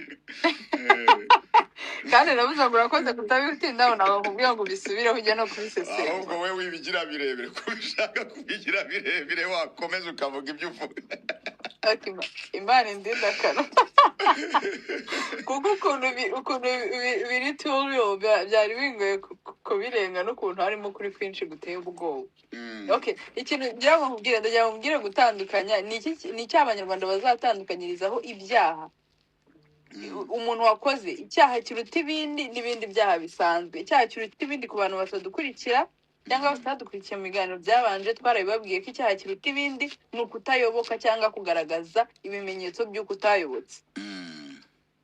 Umuntu ufite iyo dosiye y'uko atayobotse n'umuntu hagati aho tunyarabona kuri kesi ya Jean Paul Nkundineza, n'isinzi nimba babibonye, yandikiye RIB ayisaba ko yakurikirana ibyaha Magashi yamukoreye mu ruhame byo kumuvuga ko ngo yasambanaga na Victoire Ingabire. Urumva ibintu byo gusebanya, kandi ngo Magashi yarabizi, ngo yarabibonye. Ubwo bizane komeza, ariko icyo cyazo nanjye mpamye kukivugaho. Iki kintu kigahita gihura nuko Jean Paul bamufunga bamuzijije ngo yavuze nabi kuri Nyiramwiza Mutesi Jolly. Ngo yamuvuzeho ngo amuvugaho nyine ngo yavuze ngo yamaje ngo are you satisfied now ko bafunze Prince Kid. Niyo context yabivuzemo, ntabwo yavuze mu Cyongereza, ko yaravuze ngo nyine like are you satisfied ko bamufunze, bamuguha umurye nyine urumva wishimye. Baramufunga. Ariko Magashi wajya akavuga ngo baragize ngo yasambanye na Victoire. Numva no gusebya Jean Paul, no gusebya kandi Jean Paul ni umunyamakuru kujya guhereza umunyapolitike. Yego, kujya guhereza ntuzi umunyapolitike nka Victoire Ingabire ntabwo ari ikosa, ahubwo kuba Victoire Ingabire tutaramubonye kuri New Time ni icyerekana ko mu Rwanda nyine nta political space ifunguye, kuko ni umunyapolitike yakaba yarahuye n'abandi bantu benshi. Rero uwo bahuye nawe kumva ko bahita bamushinja ngo yajyaga kuryamana nawe, ni ibintu biteye isoni. RIB yagakurikiranye, iba yarikurikirana abantu basebya abandi koko. Ariko icyo cyaha we ngo yaragikoze barakimufungira, ariko we yagikorewe ari kubanza kwibutsa RIB. Kandi ubundi bajya kumufunga ntago Jolly yari yatanze ikirego, oya ngo ni RIB yabibonye ko birimo danger iribwiriza. Igihe gihe yibwirije kuri Jolly, kuki tibwiriza kuri Magashi ko bari guhohotera Jean Paul? Ukabona ko kandi Magashi kuko ari navuga ko ari toy ya RPF, nta kintu bamutwara. Nyine akaba ariho tugaruka hahandi ngo ugendere kuri iyi case, noneho dusobanurire abatwumva neza ukuntu icyaha iyo umuntu yakoze icyaha kiruta ibindi mu Rwanda biba case y'ibitandukanye kure n'uwakoze ibyaha bisanzwe nyine umuntu ari bugende kuburana bidafite ahantu bihuriye n'icyaha kiruta ibindi. Ari naho ku cyaha kiruta ibindi gushaka umwavoka biba birutwa no kutamushaka ko birangira ari ukugambanira. bikaza no kurangira twinjiye no muri abo bavoka ya urakoze cyane Sheila we Sheila uzi ikintu kimbabaza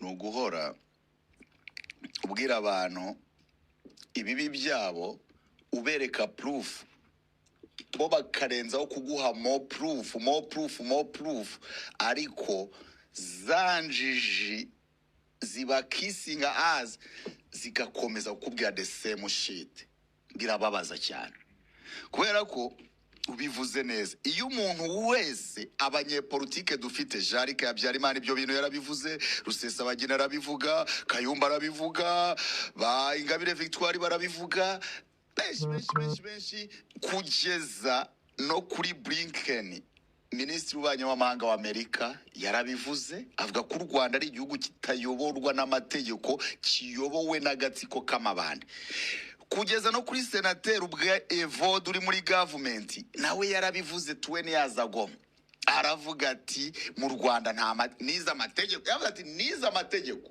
ni umucamanza ni umunyamategeko kandi yaranabiprovye kuko na leta yamwizeye ikamwa gukora itegeko nshinga ariko yarabihamije aravuga ati ntago mu Rwanda akurikizwa amategeko abantu ati kubera iki amategeko adakora mu Rwanda ati no amategeko akora muri government ntago akora mu gatsiko k'amabandi iriya ntago ari guverinoma n'agatsiko k'amabandi you get it ibyo bintu rero abo baba barabivuze reka n'uyu munsi nashira ukongera ukabinsubirisha we nta nubwo binsubirishemo nawe bahumiwe niko bimeze mu Rwanda Sheye nta mategeko aba ntago bakurikiza amategeko urabyemera ntubyemera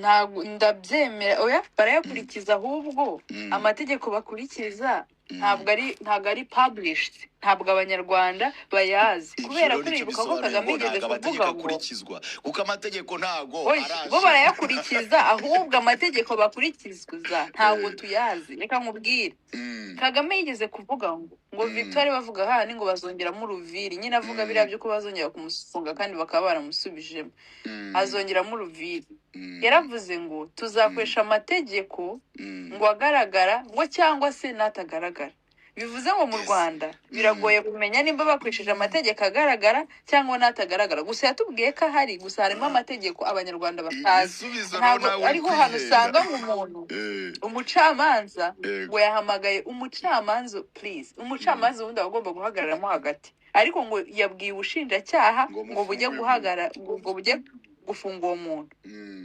ubugenzacyaha ngo nimugende mujye gufunga uyu muntu ibyo bintu ntago bibaho kuko aba yamaze gucuru nese niba mufunga n'inzu uzamucira urubanza kari we wakarumuciriye kandi ukaba rurumuciriye rugikubita rero mu Rwanda ikibazo ngenda ndavuga ngo hari amategeko atagaragara ariho hari igihano mu Rwanda bijyano cy'urupfu ariko nta hantu cyanditse buriya rero yes amategeko rero abaho kuko yemejwe ni nkuko reka ngubwire nanone iki kintu abantu bazakimenya ukuri ni iki Sheila ukuri ni ibyina abantu bumvikanyeho bakabihurira hari benshi ikinyuma kikabiki ni ikintu abantu bumvikanyeho bakagihurira hari benshi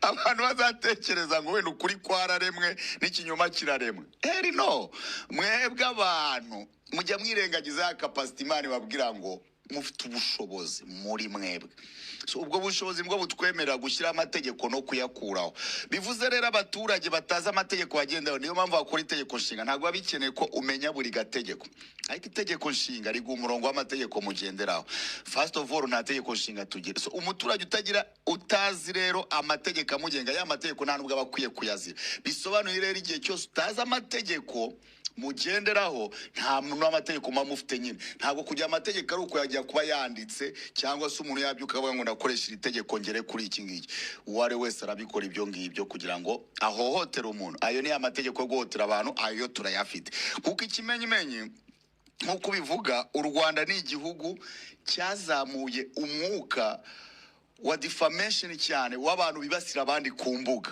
right ibyo bintu mu Rwanda biteye imbere hamwe n'umuntu acira gusa akajya muri gereza ngo yibasiye abandi ubundi umuntu yakupostingira akantu ngo yateje umwiryane muri rubanda yagira ikintu ngo yateye ubwoba cyangwa yagumuye rubanda Kerema bamusenyera inzu ya posting ati musenye inzu y'umwana mutoya, iyo ni post yoroshye, agahita ati ugumuye rubanda, wisha amategeko, urimo urabwira. Reka nkubwire ikintu kuri iyo kesi ya Clement, njye nemera ko cyabaye ikintu gikomeye hariya kuri Instagram. Njye iriya post ntabwo tuyisimbuka, ariko reka tuyivugeho.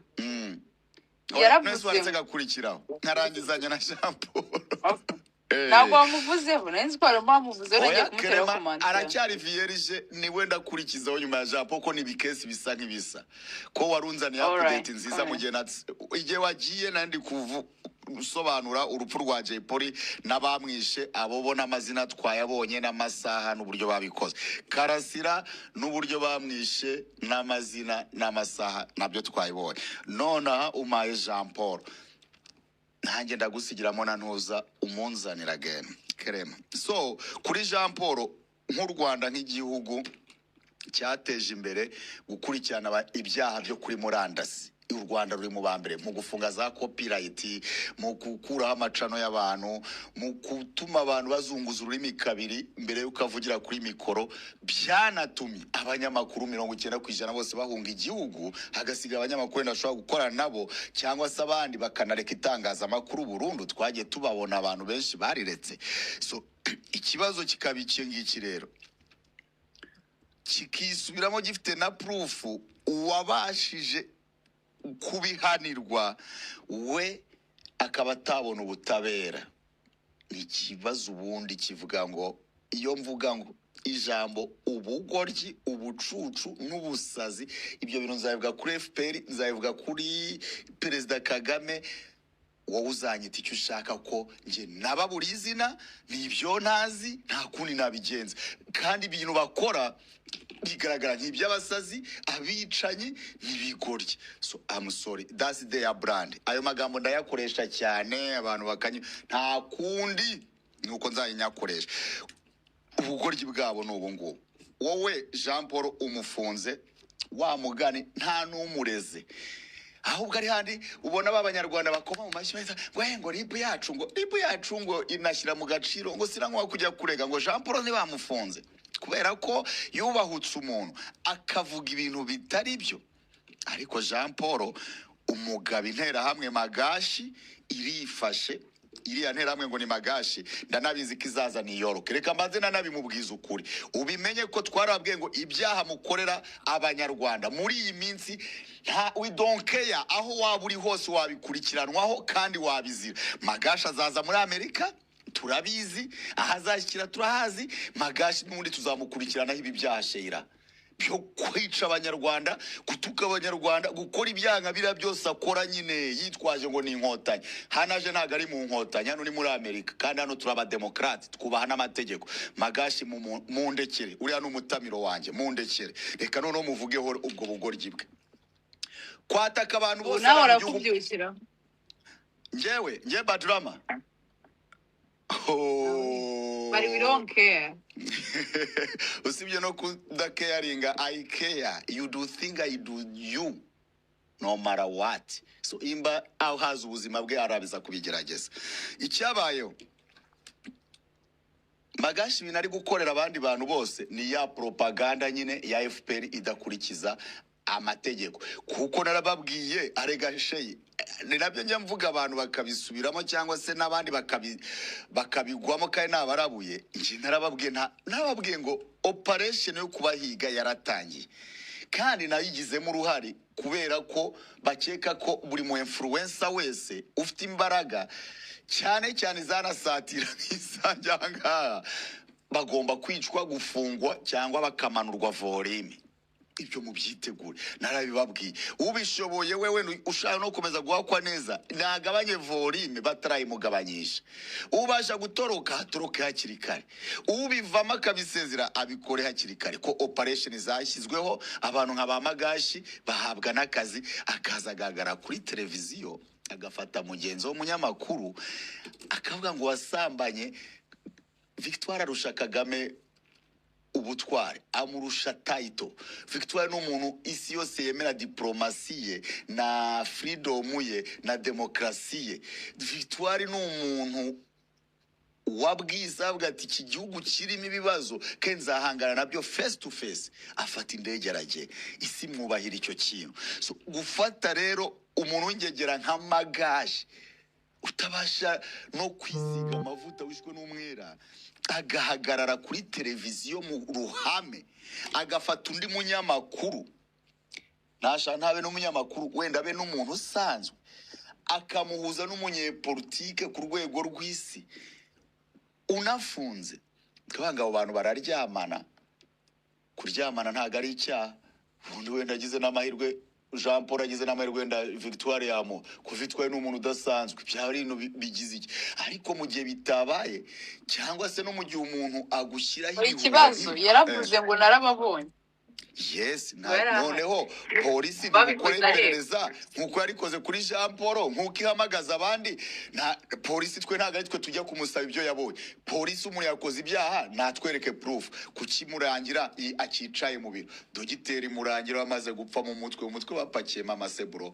So wowe ni gute wicaye muri ibyo biro ukumva ko ufite ijambo, ufite agaciro? Badirinze babwanye mbabwira ngo agaciro kanyu karangirira imbere ya badi. So nukuvuga ngo buri munsi mutagaciro za mikoro ujyaho, ya public ijyaho, irimo irareba bad uyu nguyu. So yamaze kubona mutwe wawe ko uri ikintu cy'igikoresho, ntago ko kuri umuntu wize amategeko, si uri umuntu uhagarariye amategeko, ahubwo uri igikoresho cy'amategeko bakoresha ngo genda ufate uyu mwihorere, kuko mu kazi ushinzwe, muri operation ushinzwe. Magashi akaye kuba ari muri gereza. Yavuze nabi Papi Valence, twarabibonye. Papi kuburana yaraburanye, himba yaratsinze cyagatsindwa, icoke. Ariko suriya ku cyamugizo defamation n'ubundi, uriya n'ubundi cyamuharasinga, biragaragara. Abayifatiye ku gakanu, mbese gushyiraho igitutu ku bantu uko mwabifungiye ba Prince Kid, mubabeshyira ngo bafashe ba miheto banyu, ntacyo babakoze. Kuki abandi babishyira ku bandi ntimubafate? Jean Paul kuki ari kurenganywa mu gihugu cye nk'umunyarwanda? Muracyamuziza ko ari umututsi warokotse jenoside kweli? Ibyo nibyo mukimuziza Jean Paul? Mubona ibiro Jean Paul asigaranye, amagufwa yewe Kagame nta mwe mwantera hamwe mwe bagenzi be, mubona amagufwa ya Jean Paul azabamarira iki mu by'ukuri? So ibintu bakora ni ibintu bya komedi, nta muntu noneho za ntore ze zivuga ngo bafunze umuntu ngo muravuze ngo ariko se mwebwe ngo ntago abantu bakora ibyaha. Ibihe byaha ngaho ni mu bitubwire. Nese abakora ibyaha badafatwa, kuki mushaka ko tutavuga? None aka kanya rero mwantore mwe, iyi ntore yanyu ngo ni Magashi, ntaho byagiye mujye kuri YouTube, mugere muri ibintu ari kuvuga kuri bagenzi baho ngaho, mutubwire ibyo bintu byemewe, atange proof, mutubwire impamvu adafungwa, mutubwire impamvu adakurikiranwa nk'abandi bo. Nese ibintu ari kuvuga afata ku mafuta yabifuta, Jean Paul se yabivuga, Cyuma se yabivuga, cyangwa muri mwebwe nihishake mundi abivuge turebe. John ntafunze, ntakatuye imyaka 3 ngo ifoto yanyuze muri telefoni ye gusa, none undi yabivanye mu kanwa, ngwe warongoye runaka wasambanye, none wasambanye. It's too much share. Aba bantu banduje igihugu bakigize umwanda nyine gusa. Icyo mvuga ahangaha nuko ikibazo kiri mu Rwanda, harimo ngo abantu bemerewe, hari ahantu bibwiriza, rebu yibwiriza, hari n'abandi ifunga amaso, ugasanga rwose yakujeho ngo ibyo bintu uvuga ngo bigize icyaha. Nabonye Murangira Thierry n'ibintu yavuze ngo kugura indaya mu Rwanda bigize icyaha. Ariko mana yanjye, baduheretse kuri bari abagenero birirwa bangiza utwana tw'udukobwa, nimba koko bigize icyaha. Uswajya ngo babuze ibyo bagenzi, wajya twavuze ngo bigize icyaha. Ibintu byose kiraza ngo bigize icyaha, kandi muri gare cyo kuvuga bo niwe wo kuvuga ibigize icyaha. Nese niwe wo kuvuga ibigize icyaha? Uri ashinzwe iki muri parlema? Niwe ushinzwe kuvuga ibigize icyaha? Inde Murangira ntago ari akazi ke, kana akazi ka parlema. Ariko se eshe wajyumba bara no kubabara mwana wanjye ko wemba nkinagukeneye kufasha benshi, ziranjije zikubabaza igiko pari nta mategeko tugira, nta guverinoma tugira. Jeannette ubwo ari Jeannette arajya muri parlema, hano hari aba ministeri, hari aba general, hari aba president ba parliament, n'iki amatitire yagenwe n'itegeko nshinga n'ibiki. Buriya abantu bakina n'ibintu, ariko guverinoma y'ingegera z'abamafia niyo guverinoma mbi iba yabayeho mu mateka ko buri hari ibintu umuntu aba atemerewe kuba uri fast lady ntabwo bikwemera ko ubwira government ibyo ushaka ubyemerewe mu gihe government nayo ubwayo yicaye ikaguha inshingano hari inshingano waba uzi za Jeannette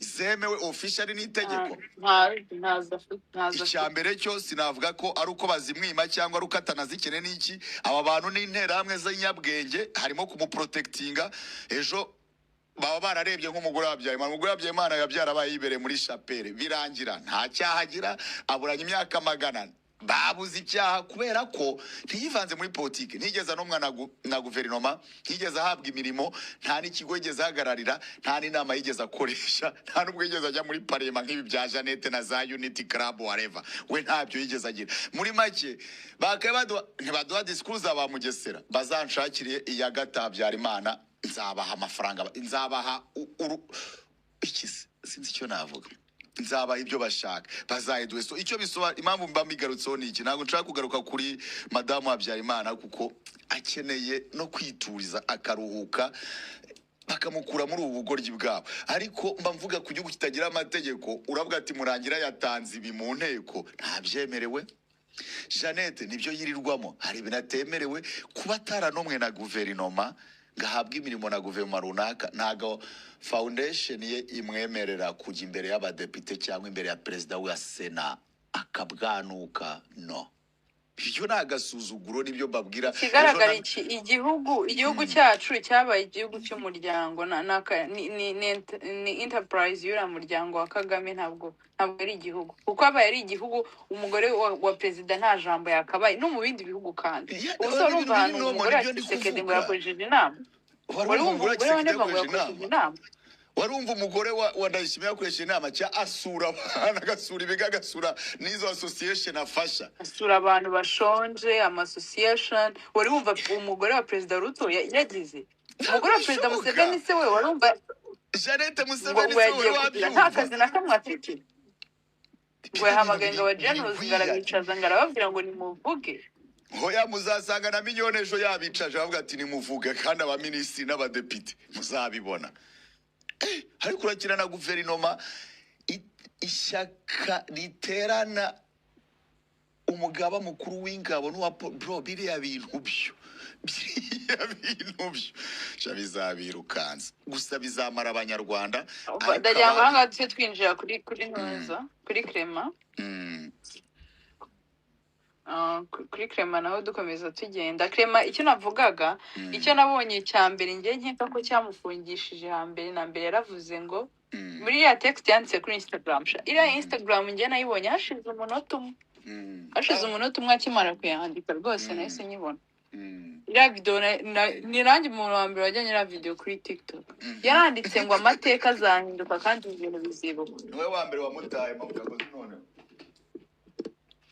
urumva icyo kintu yaravuze ngo amateka ngazahindukwa ngo amateka azahinduka ibi bintu bizibukwa urinde wo kubwira Kagame ko amateka azahinduka gusa umunyabwenge avuga rimwe kuko ibyo bintu urumva ko hahita hazamo icyaha kiruta ibindi neza amateka gutuvuga ngo azahinduka kandi Rudasumbwa ngo azabaho ubuziraherezo ijambo ry'ubwaryo nta cyaha rigize riranemewe kandi nako kuri wabyemera utabyemera amateka bagomba guhinduka ahubwo kubizira nicyo kintu kibi cyane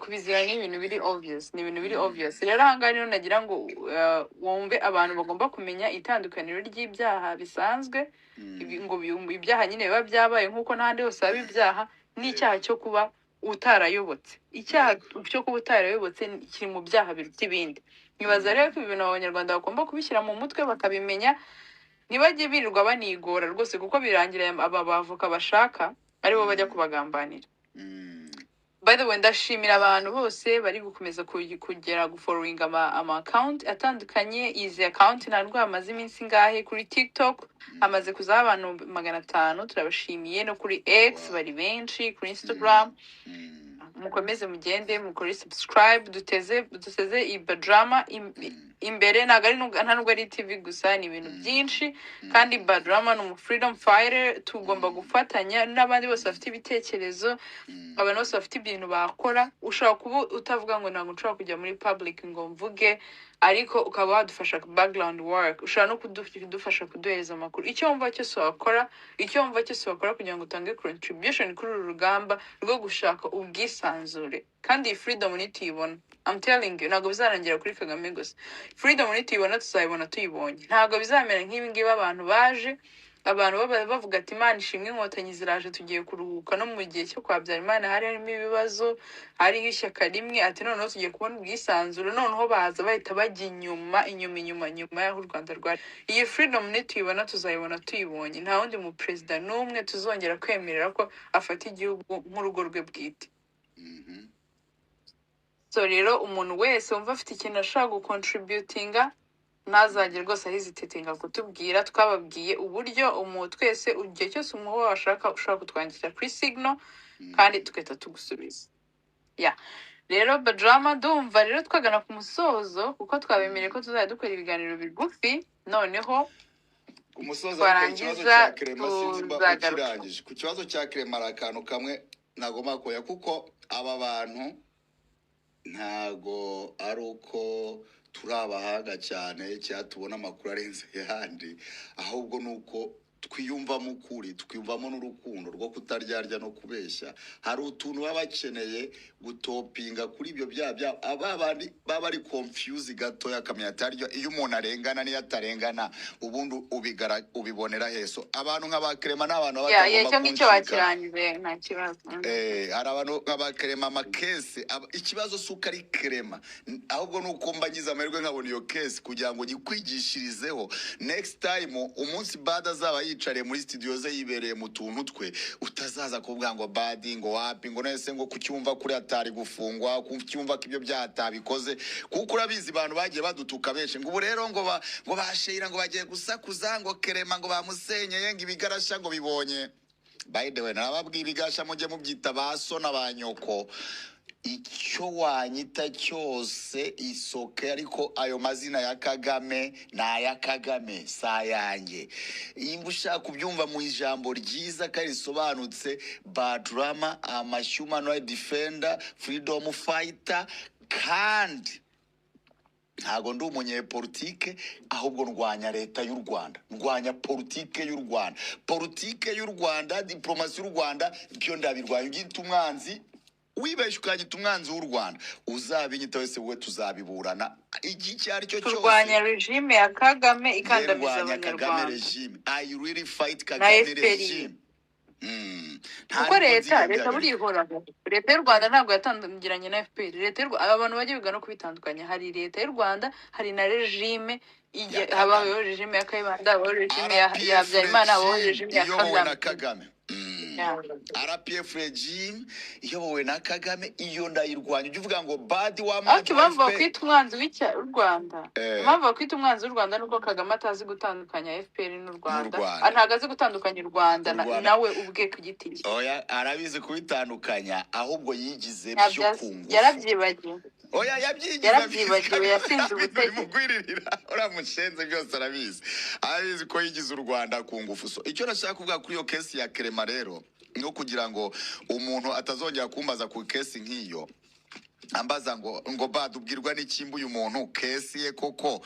ari leta ibiri mare gashashe yuzuko no mu biganiro bya mbere no minsi ishize no muntu kwandikira inbox akavuga ngo arega badi ngo birango nago Kagame abizi ngo ubuse Kagame gazi ko baranduye ibishyimbo guse Kagame gazi kuri mu motari yapfuye guse Kagame ngo babirandi yavuze nganyura ahantu ngagasanga ari byondo mu muhanda Thank you. Wenda nabo bazakubaze internet wenda ukoresha cya telefone imba wumva ko ari amakuru ushobora kubona batabona kandi ibyo bintu Kagame yabyivugiye so icyo rero mwabasobanura ku makese nk'ayo ikintu cya mbere uzajya ureba umuntu wese wishwe na FPR bihagarariwe na executive which is perezida na officier muri make y'igihugu kimwiciye ciciye umuntu ikizakubwa ko uyu muntu aribo bamwiyiciye kandi ibyo bamuhoye ari amaherere bagomba no kumurangiza. Ikizabikubwira cya mbere ni uko umuryango we wose uzabaho nabi. Uzabibona nko ku muryango wa Rwigara, bishe Rwigara, ariko ubuzima bw'umuryango wose. So abajya bashaka kuburana ngo Rwigara ngo nese kuki utumira ko ari impanuka n'ibiki. By the way, no wamwishe naramubabwiye Kibonke wabaga muri Atirari mu gisirikare, yavuye muri RDF yatwaraga n'undi amakamyo.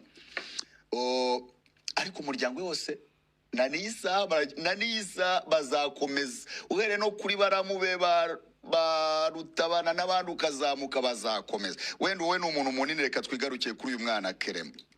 Umunyarwanda wese uzabona afunzwe, umuryango kabaho nabi, business zose zigeta zifunga, uriya nta kesi mu by'ukuri abafite, aba yanze kuyoboka nk'uko Kerema nako Sheila yabivugaga, cyangwa se nyine leta ikeneye ibye, kubikeneye ibye iramukoraho ibyaha imutuma avuga bitari ngombwa. Ko Kerema mwese mwari mumuzi, inshuti yanyu, umuntu niwe muntu wantukaga cyane, niwe watukaga ibigarashya cyane, ariko nkamubwira ikibazo si ukuba umwana mwiza kuri Kagame. Twese turabana, twashatse kuba abana beza. Kagame ni igisambo. Wowe uzira ikintu wowe utakoze, gutekereza ukiteza imbere ni ibyago bikomeye ku muntu uwo ari we wese uba mu Rwanda. Nutekereza neza ukiteza imbere neza nk'uko uriya mwana yararimo abikora, ibyo ni ibyago, urapfuye urarangiye. Byabaye ku bantu benshi, so nibyo ndi kuvuga. Kerema akagero gato uko nka Kerema impamvu biranyorera kurenza ba Rwigara, Kerema we ni umuntu w'abantu, wejo mu gitondo baramuzi, platform barazizi. Bro, imbuzi, would you please check for me if DC Kerema is on Instagram or YouTube? Nawe wamfasha Sheila ndikubaza timu hano ngo indebere. Ubundi mbaho urugero rw'ukuntu FPR yica abantu binzira karengane. DC Kerema, DC Kerema TV yinshakire nane. DC Kramer. Yeah, just DC TV. Oh, DC TV. DCTV Rwanda. Do you see it? Yep. How many DC TV. followers? Do they follow you? No, I just wanna know if it's still posted or if they take it down. Well, there's a lot of them. Uri kuvuga kuri YouTube Rama? Habe kuri YouTube, habe ku Instagram. Ngiye kuri Instagram ndamushaka ntago mubona. Mbona abamwiyitiriye ko DC Kerema yari afite followers bahenze ibihumbi n'ibihumbi. Official DCTV ariyo muri DCTV kubona. Kerema kuri YouTube yari afite aba subscribers ibihumbi 226. Uri Kuri kuyibona se? YouTube. Kuri YouTube? Yego. Uri kuyibona DC Yes. Kerema. Kuri Instagram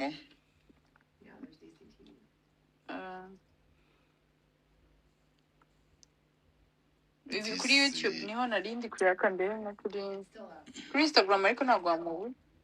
It's on Instagram. Let me check. Munyangane. afite ibihumbi 226. Reka nkore na subscribe tu ntarebe 300. Ikiganiro cya nyuma 12 hours. DC Kerema kuri Instagram